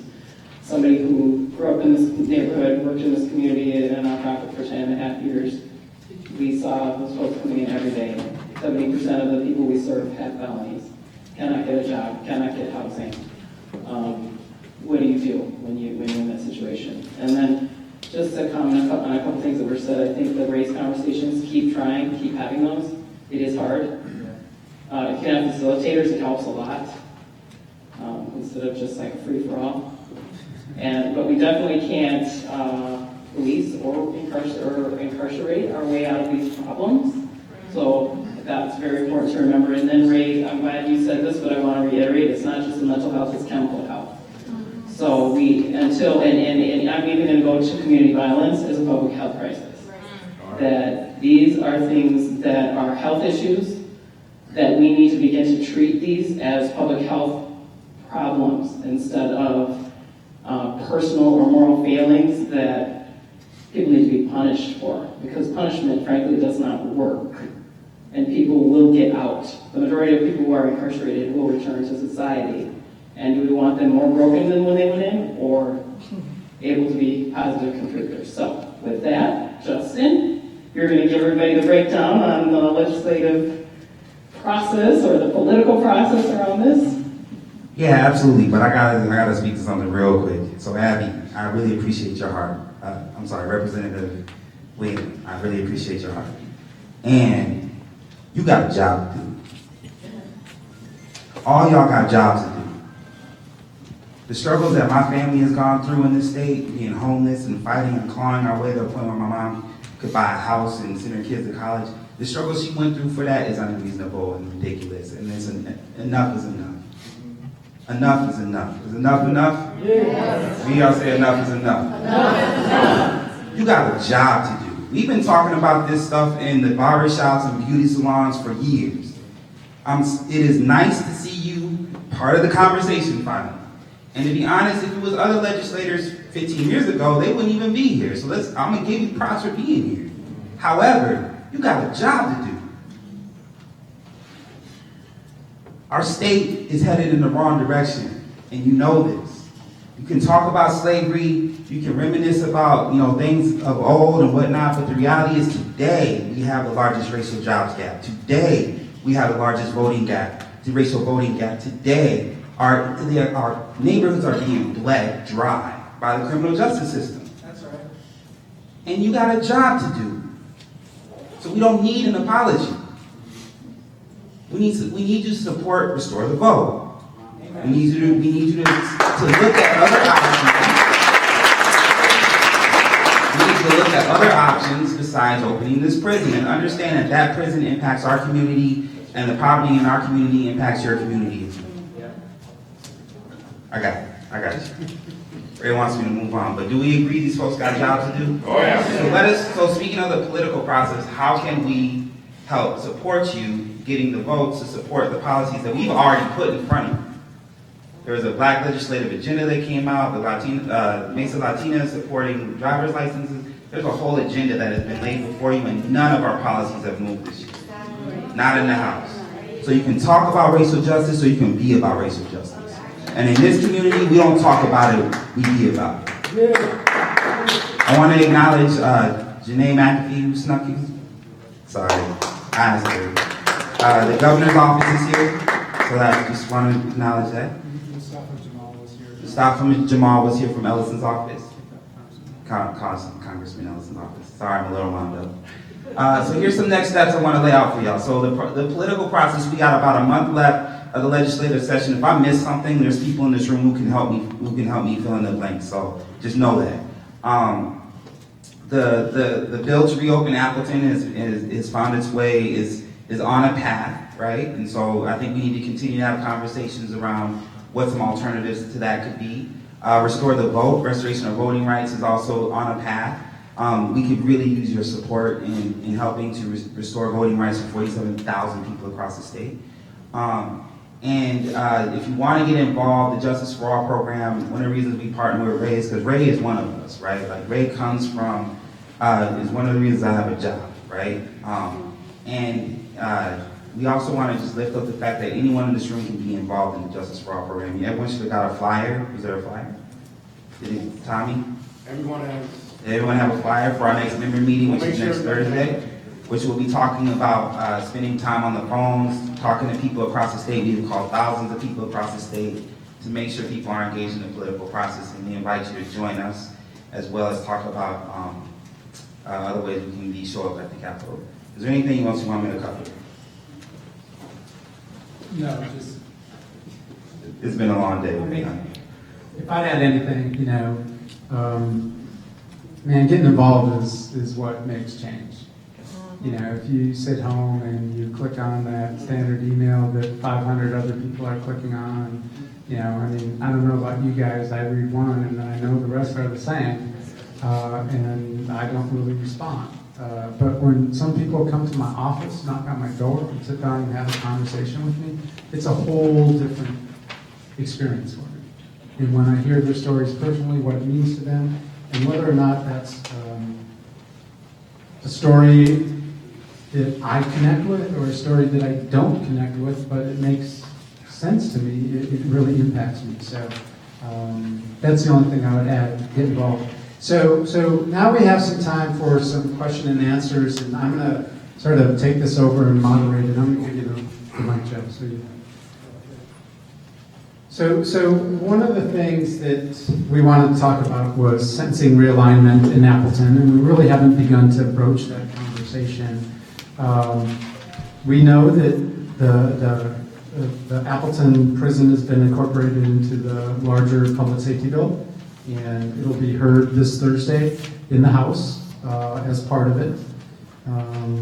And I just, I know that Representative Miller, that you're representing your community. This is important to have jobs in your community. And I'd like you all to sort of begin to think about, so that's one solution. And I hope that at the Capitol, we as representatives don't think of one solution as always the answer. And I'd like you all to respond a little bit on what you might think an alternative could be to just reopening Appleton Prison to help the economy in that part of the state. So if you want to start, Representative Miller and other folks jump in. First. Turn it off. So, and I want to keep this very brief. One thing that I'm recognizing from tonight is I don't know exactly how we'll do this, but I have no problem continuing this conversation in the future. I'll come back to the community, whatever the case may be.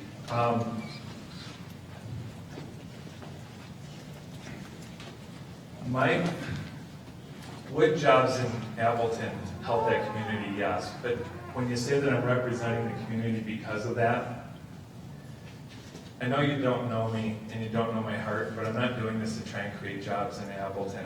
Does it have that effect, and is that a positive thing for the area? Absolutely. But I want you to know that when I address this problem, I don't look at it as a job creator, and therefore that's what I'm doing.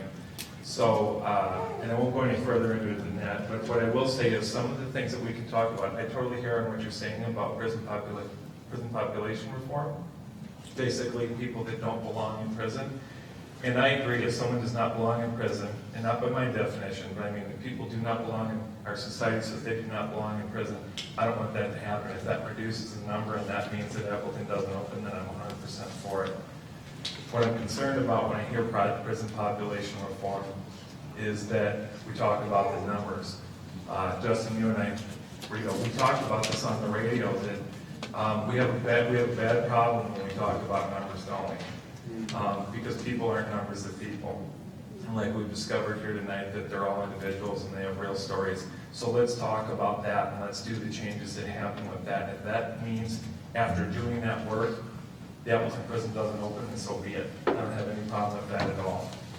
There are some issues that we have to deal with that are real in the state of Minnesota right now. We do have people that are in county jails, and they're going to stay in county jails, and they need the drug treatment. They need the mental health and stuff like that. It can be provided.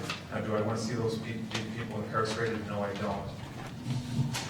I'm going to stop there because I can talk all night on it. Let's let other folks To answer your respond. question, though, is I believe that the prison population should be a conversation that we should have.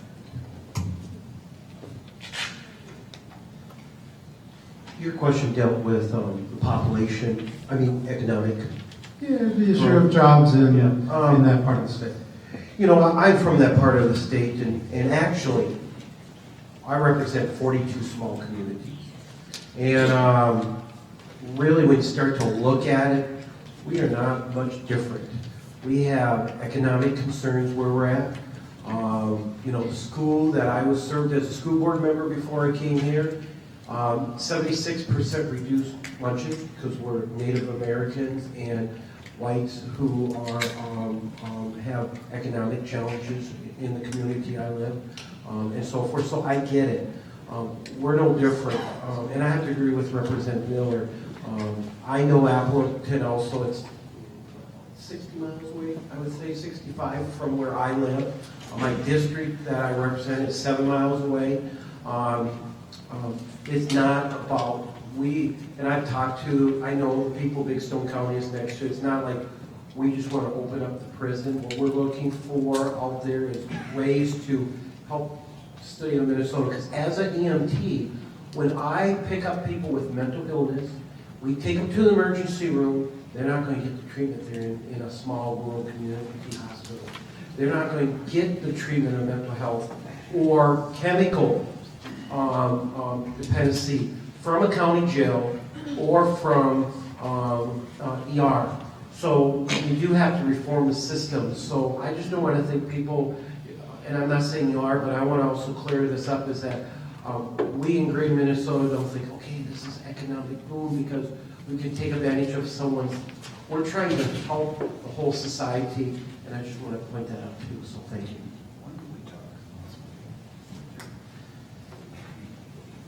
Well, just to kind of look at the Appleton Prison in very specifically, it's a prison that's been constructed. There's a lot of beds there, and a lot of folks say, well, that's better than building new construction in Rush City or wherever, and what is our capacity and what do we need, and how do we, that would make more sense than building new beds in the middle of the state.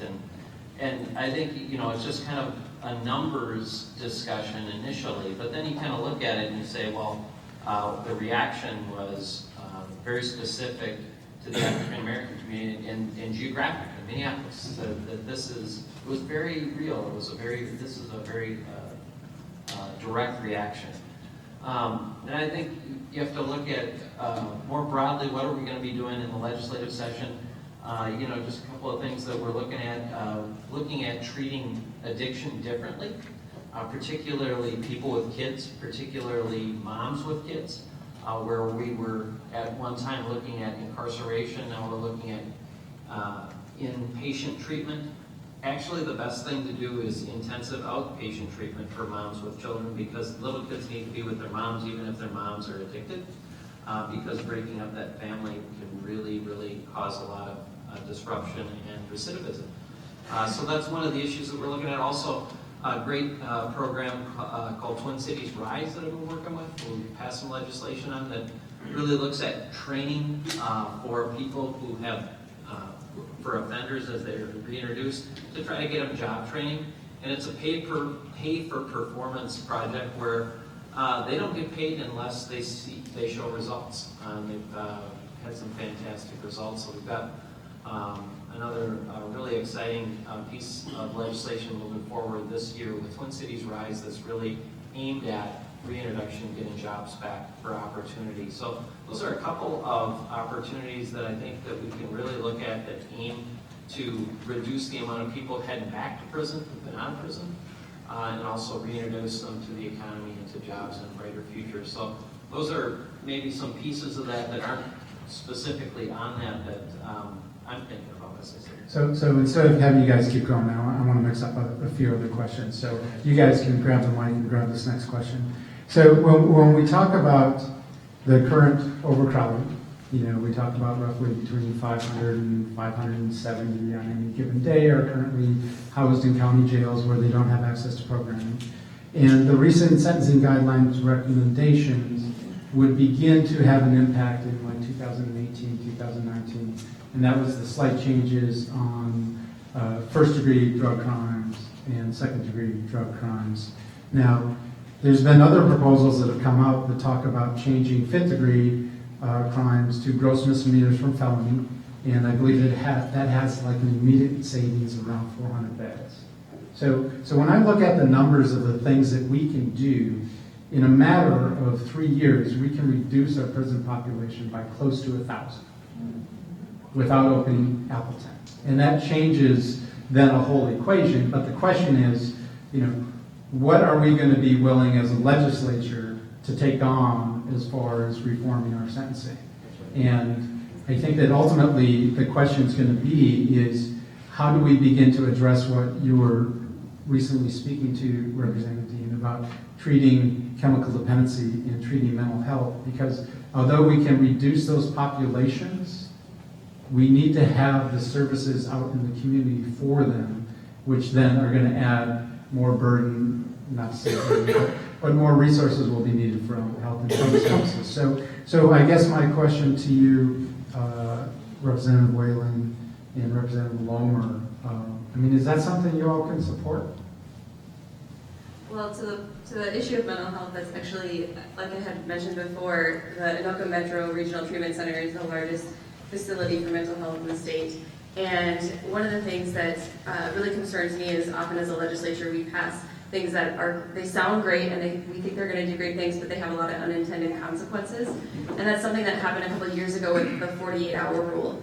And it has really impacted Anoka in that when you are arrested in the jail and you're assessed for your mental health, you have 48 hours. If you are deemed mentally unfit, you must go to a treatment center. Sounds great. However, the treatment center in Anoka, those folks were not trained nor equipped to handle the mentally ill and dangerous populations, and they have been assaulted and abused, and their staff turnover is so high. People fear for their lives. These staff workers truly don't have the resources nor the training to handle the population that was flooding into them, that is still flooding into them. And so that problem and that issue is something we're trying to address right now. And so we say, okay, so what do we do? Where do we go from here? Do we need more beds for the mentally ill and dangerous, like a kind of a third tier system? So you're not in a prison, you're not quite, you're not just mentally ill and that we can handle you. There's just another level that we need to find there. And so these are conversations that we're having right now. I've met with the Commissioner of Health, talked to my colleagues, talked to the staff workers. One of the great things about this issue is we all want the same result. We all want to get there. And the question of how to get there, one of the proposals has to do with increasing the safety training measures. Absolutely, we need to do that. Another one that we could look at to deal with the mental health training is one of the ideas was offer reimbursements to staff for their training. And that one I questioned a little bit because I think, well, we're not giving them the proper training, so if you're offering them reimbursement for training, it doesn't really matter. So those are the things that we need to come together as a group and look at all sides, all aspects of issues to kind of get to the core of how we can address it and fix it. So absolutely, we need mental health reform, which, as you said, Representative Dehn, ties directly into the criminal justice system. So I don't know if that answers your question entirely, but I'll hand it to Representative Lohmer. Thank you. So many things are just going through my mind and really where to start. But I guess I didn't get very personal with you all about who I am, but I am a mom of 4 boys. And my oldest is disabled as well, but my third son was arrested several times and ended up with a situation where he needed to go to treatment. And he went to Minnesota Adult and Teen Challenge, and I don't know if you're all familiar with that. But this year in the legislature, we found out after the 4 session started that some decisions that were made on a federal level were going to be affecting the funding for these kind of treatment programs on a state level. And right away, Representative Dehn and others, we had meetings and we wanted to make sure we fix that, because really what we're looking at here is, we need, you said back there, yes, the rapists and murderers, they need to be in prison, but there are a lot of people who are incarcerated that, would need help with their addictions more than they need the prison time. So I definitely understand that, agree with that, want to work on that type of thing so that we make sure. And I was telling somebody earlier this story, but my husband and I have been very involved with Minnesota Adult and Teen Challenge because of our son and his experience and what a great program it is. And so we're always excited when we see them at our church and they have the choir and people are sharing their stories. And this over Christmas, we had them at our church. And the last young man that spoke was actually born in my district, and he was a crack baby, and he was in different foster homes for about 18 years of his life, and he ended up in Stillwater Prison. I do represent Stillwater Prison, and Oak Park Heights are in my district. So he was in both of those prisons, and he was telling the story about being in solitary confinement. And being so angry and violent that he couldn't even be around people. And it was when shortly after I got elected, I toured the prison, and I actually remember going down there and crying as I watched people it seemed like animals, like we don't treat animals like this with these people, and just like what's happened in your life that you're here. And as he was talking, I remembered that he was one of the people that I saw there, and it was absolutely the most exhilarating thing to me to see that now he went from there to just having this light in his eyes and this hope, and he was well, and he was off his addictions, and he was getting better. And so that's what I want to see. I want to see people succeed. And he's going to graduate from the program in May. He has absolutely no family, so we saw him again at the fundraising banquet that they had just a couple weeks ago. And we're going to go to his graduation and let him invest some in his life. I mean, that's what I want to see. I want to see people get better, and the state can help by having these programs and supporting these programs. And so I guess that's what's going through my mind right now, that we just want the best for these folks. So I'm going to shift a little teeny bit, and I'm going to talk about a press conference that took place this morning at the Capitol around issues related to racial economic disparities. Representative Miller, you talked about unemployment in your district and what that's like in that part of the state. I represent a significant portion of North Minneapolis, and we'll trade you any day for your unemployment rates if you'll take ours. Ours are probably about two times, or 3 times. Yeah, Smith County is high unemployment, but our other counties actually don't, so I believe you. So I'm just saying, we have more in common than we have different, and I think we need to begin to understand that. So today, the DFL House Caucus asked for the GOP in the House to create a real target to address racial disparities. And what we got was a listing of programs that you all believe begin to do that, and it equals $25.7 million. For 1 year of operating Appleton Prison would cost $33.25 million. So what you're addressing with disparities versus what's currently would be proposed if Appleton is open, to me seems out of balance. And then I have one question, and hopefully you can just answer it yes or no. Would you be willing to put pressure on your leadership to increase the amount of money that's dedicated in the proposed budget for addressing racial economic disparities in the state of Minnesota? Yes. That's one. That's me, yes or no? Yeah. Yes. Okay. You just want yes or no? Yeah, absolutely. Okay. Yeah. Okay. You just need to know what the programs that you're referring to. That I'm not talking about adding any specific programs or initiative. I'm just talking about adding a target, which is significant. I think, a target is a budget. Right. And a budget reflects your priorities. Yeah. And I think it does. And I also think that it's important to be engaged about what that is. And who makes that list? Yes and no. Of what the prior? No, well, I'm giving you an answer. You want to? I mean, Ray, you want to? I have experience. Leadership does not exist within your party, and that is the truth. Okay, well, that's a. So let me give you a. Because I don't think that, I think that if you want to really explore that issue, that list is very important. Absolutely. What's on that list is very important. Absolutely. So to say that it's A+4 or A+7, I don't think does it very much justice. Well, let me just. I don't think that that's fair to the people who are going to benefit or not benefit. Right. Let me. So I would push back on the question. No, you can push back on the question, and I would just say that currently the governor has proposed over $60 million that are dedicated towards certain initiatives. And in the Senate, they're proposing close to $91 million. So there's already things out there that one body or the executive branch has proposed are programs or initiatives that might be of value. So I just, I ask that willing to increase the target in the context of we know there are some things out there.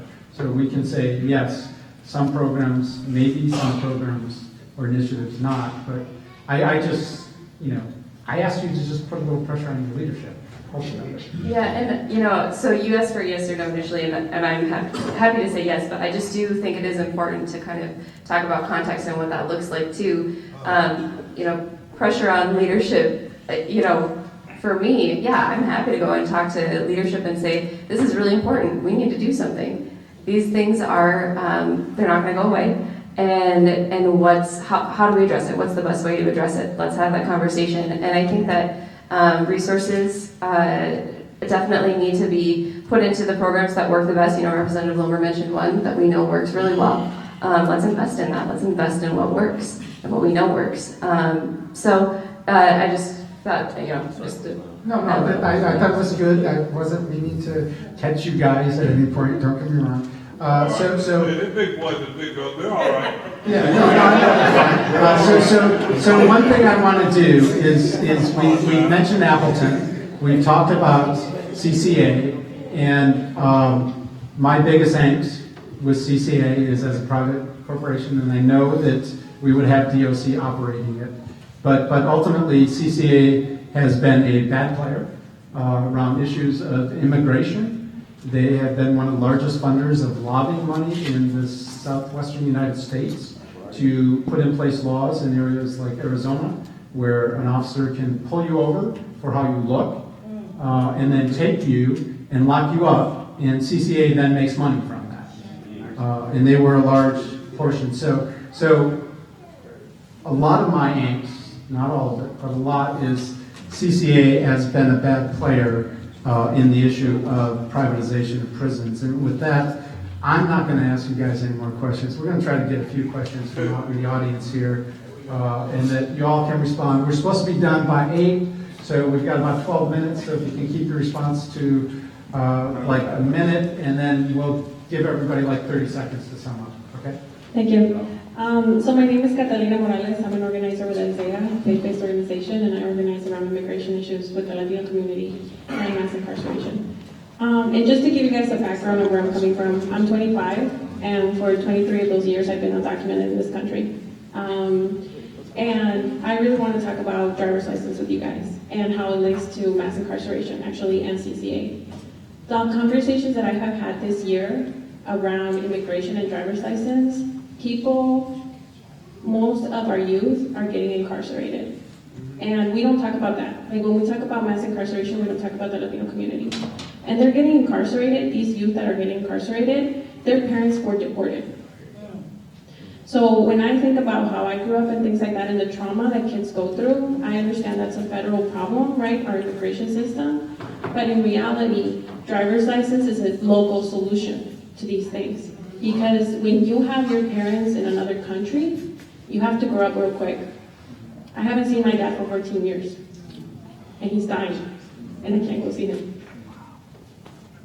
So when I think about that, I think about the Latino community. The conversations I've had, people, their children go to chemical dependency and they end up incarcerated. And it's because they lost their parents to deportation. People lose their parents to deportation because they get policed by cops and deported because they don't have a driver's license. Now you guys said, right, it's really representing the communities.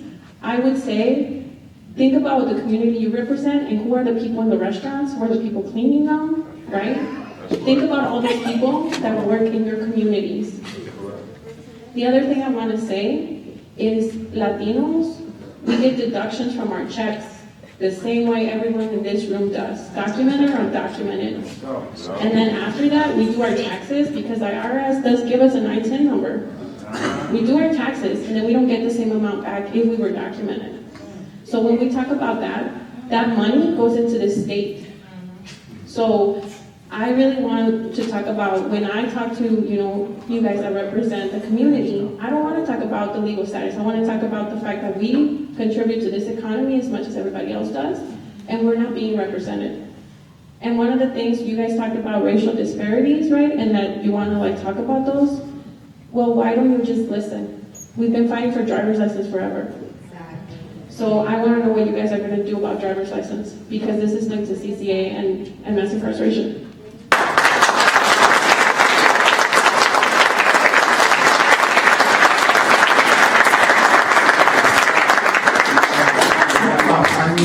you guys want 30 seconds or one person speak for a minute on her question? You could just say thank you. 30-second answer. I would say that I'm very sorry to you. And, oh, I'm sorry, I guess I apologize. I'm very sorry to you. And I'm very honored by the work that the Latino community has done in the United States. You fought wars with us, been part of our economy. The thing that I like about the Latino community most is that your ideals of family, your ideals on the issues of life, and things like that are very much in line with what are important to me. And I think the United States and our policies have failed you in major ways. So, just to clarify, a third of the United States was actually part of Mexico before it was the United States. I got 30 seconds. Yeah. And I would count this issue as among the top in the United States. I am against deportation. It is absolutely a sin. We have failed, and we're talking specifically the Latino community. There's other people that can address this, but particularly the Latino community, we've had 50 years of bad policy, and so when we have politicians that do this, we're going to build a wall, or we're going to bust them back, or we're going to do this or do that. I talked earlier about how simple answers to complex issues. Those are stupid simple answers to complex issues, and I live in a rural community. I know about the undocumented workers that are working in the farm fields all around me, okay? And I think they've been misused and mistreated. You talk about the people in the restaurants and stuff that have been misused and mistreated. I totally agree with you. What we need to do is we need to fix the whole immigration system. It's wrong. And the problem is that this is not a Republican or Democrat problem. This is both the Republicans and the Democrats, both real liberal to moderate to real conservative people have misused these people and have used it for political gain. So when I hear things that are about political gain with their answers, it really frustrates me. But we can make solutions. There was immigration policy. It kind of goes ebbs and flows in the United States, but at the turn of the century, even into the 50s and in the 60s, we had some good stuff that made sense, and we changed it for political gain. We have to get rid of the political gain and use people like you. That's why it's difficult for me to give answers, because I don't want to try and gain your favor, if you will, gain your vote. I want to fix the problem. You have the power to do something in this state. We understand the bigger picture and the problem when it comes to immigration. We are targeted. We got the same as questions. the brown and the black community, the communities of colors have been left behind. In the House of Representatives, you guys don't have a leader, and that is the truth. Okay. And So, I'm sorry for that. Excuse me, I'm going to have to cut you off. We got another question here, and we can maybe get to your question next if you have one. So this year, the governor voted to budget to double boot camp, which is an early release program. So to double boot camp, which takes many, many people out of prison during the time they're in boot camp, and then also gets them out of prison early. They've also expanded work release, which also takes people out of prison early and moves them into jobs and careers early. The DOC also got a $2 or $3 million grant to reduce recidivism, and they're in the planning year of that. And then we also have judges who are being a little bit more creative about their sentencing. And what I'm looking at is a prison that has 1,600 beds. And we're looking at overcrowding before any of these things happen of about 500 beds. And if you're looking at, you need a space for about 500 beds, and you want to open up a facility that fits 1,600 beds, who are you going to put in those beds once these laws start getting enacted? Who are you going to have to fill those beds? I don't see the financial point, how that makes financial sense taking out of the human aspect that we've already been talking about and looking at the financial aspect. How does that make good financial sense for our state? It's a huge burden on the taxpayers to incarcerate people, and then you want to open up a 1,600 bed facility to house 500 people, which is going to be 300 people. 200 people after work release expands, and 50 people after some of the guidelines come into play, and after some judges have some say-so and being creative with sentences. That doesn't make good financial sense. Grand opening, grand closing. Yeah, okay, question. You have a question? how does that make sense? How does it make sense to staff and train and prepare a prison when in about 12 to 24 months, we're not going to have an overcrowding problem with all the things that are already in motion?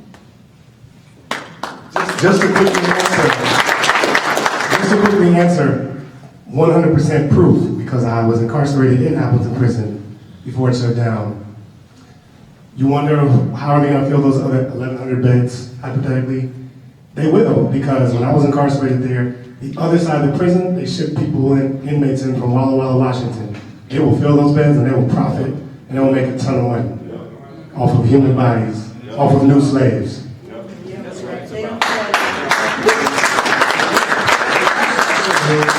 I mean, I'm feeling like we've got just a few minutes left. You got two burning ones. You can have one burning one. You get the last question. Hi, my name's Amy Lee. I'm a professor at the University of St. Thomas. I've worked on ethics of criminal justice for 15 years. I also have an incredible access to databases of studies about prisons, incarceration, what they do to our communities, and I've done a lot of work about this. And I really want to respect Representative Miller that you do not look at the opening of this prison as a jobs program. I hear you about that, and I'll respect that in your stance. At the same time, I attended the hearings for the opening of CCA somewhat religiously. I'm a theology professor, so there you go. And what I was struck by was that the testimony from people coming from your community was, we want this prison to be open, not because we have a prison overcrowding problem. The testimony was exclusively, we want to open this prison because we need jobs in Swift County. So while that might be your stance, it's not the stance of your district, it seems. Now, as I listened to that, oodles of research, years and years of experience in this, what struck me was that their testimony was wrong, and that there's good research about the effects of opening prisons in rural communities on economic development. And it's been coming since 2002 was the first published study. I can give you a citation of 8 additional studies. I can forward you to the PDFs so that you can peruse them for yourself. I know they're not necessarily available to people who don't have an academic library. What the conclusions of these studies are is that, to summarize, this is from Terry Besser and Margaret Hansen, always cite your sources, Iowa State University. Small towns that acquired a new state prison in the 1990s experienced higher poverty levels, higher unemployment rates, fewer job totals, lower household wages, fewer housing units, and lower median value of housing units in 2000, when other factors are controlled, than towns without a new state prison. If you want to do economic development in a rural community, just about the worst thing that you could do is to open a prison. And I hear you that that's not what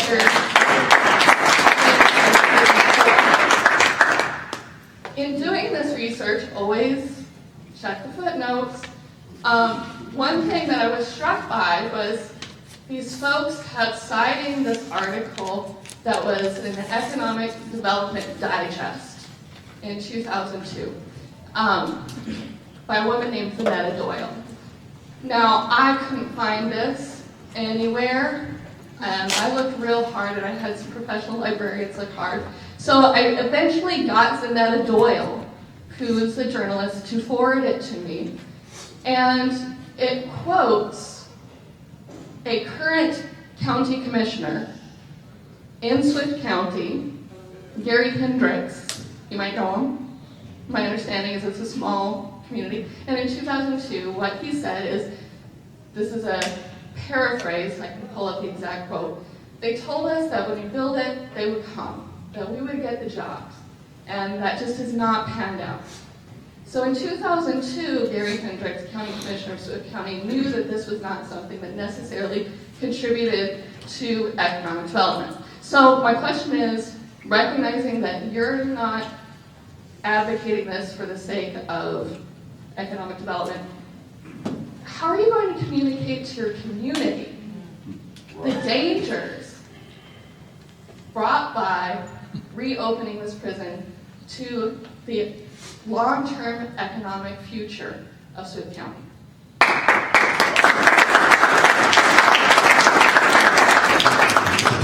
Representative Miller, if you want to just respond, I'll try. The challenges are, as you can tell, I talk too much, okay? And so to give an answer, I think of like 6 things that I want to talk about and encapsulate those into 30 seconds. I just burned up 15 of those 30 seconds by explaining how I want to answer. So,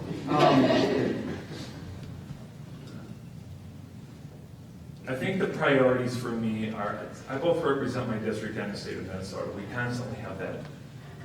So I represent all of you in a way, but there's different balances with that. And so, actually, I want to make sure that it's clear, although it's going to be a bit inciting to say this, is that I say that we have an issue in the state of Minnesota is the premise on which I started talking about this with overcrowding that are in county jails. But do I see this as an asset that's sitting there in one of my county, in one of my communities that would provide employment? I don't shy away from that fact. I do, there are about 200 to 300 jobs with that. And what I explain to people in my district is, and again, I have a very large district, is I always tell people that each community has a unique quality, that when it comes to economic development, when it comes to building the community, Appleton, for example, is a very, very proud community in a way that's probably not, like you said, too different from the communities that are here. They love their families, they love their community, they don't want things to change. But when we have these communities, when they're looking for development in some way, they need to look at what they have, and what opportunities they have. I always say, when it comes to jobs, 3M is not going to build headquarters out in Olympia, Minnesota. That's kind of what I say. So let's look at what we do have. Very much agriculture. We have this unique situation where there's a facility out there. And when I was elected, one of the things that I went to go do was said, okay, I called CCA and I said, here's this thing sitting here. What does it mean? What is it doing? And as we had that conversation, there was a confluence of an issue in the state of Minnesota. We can talk about population reform, and I fully support it. But there's no one that's in jail except for the murderers and the rapists and other people that should be in there. I fully support that, okay? But at the same time, we have a pragmatic issue. The numbers that you're telling me on the prison population reduction are not the numbers that I'm being given. There is, over the next 8 to 10 year period, an issue that we have that the state is not going to be able to shy away from. We can talk about these issues and fix them, but even within that realm, there is still an issue. To the point that the Department of Corrections wants to build a new prison, really 2 over about the period of 40 years. So I just looked at that and said, rather than build, let's build an asset out there. So we can talk about all these other issues. I fully support that. Like I said, I have no problem if that prison becomes obsolete. No issue at all. But I can't live in that as a person that has to legislate things. The reality is that we do have a bed problem, and we have an asset there. That's the only reason I'm looking at that. I'm not looking to profit off of it. I'm not looking to enslave more people. I appreciate that heartfelt opinion in this room. I don't want to disrespect that. But I don't. There are some tweets that called me a 21st century enslaver, and I'll accept that. Okay, those are tweets. You can live with that? I wouldn't accept that. No, you're misunderstanding me with that. I couldn't live with that. I don't live with it, but I also don't accept it. People don't know my heart when they say that. Okay, we need to build. Figure out how to tear it down. We need to absolutely. We need to figure out how to tear down that wall. And when I talked to Justin at the radio station, they said that's what I hope that we can do is tear down walls and build relationships. But I will tell you, when I'm called the 21st century enslaver, that doesn't tear down a wall. Coming and meeting with me, does it say come to the office? Which, by the way, get involved. That's the part that I agree totally.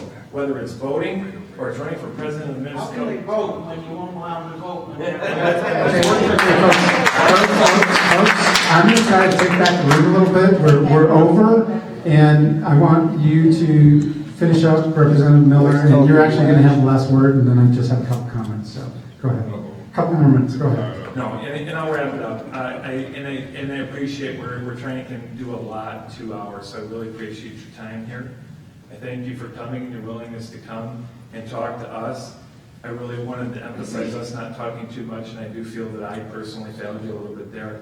And I don't know if this is the right forum or the venue to continue this conversation, but I'm dedicated to continuing the conversation. And I can tell you, in this room, I don't think a single one of you can vote for me, whether you wanted to or not.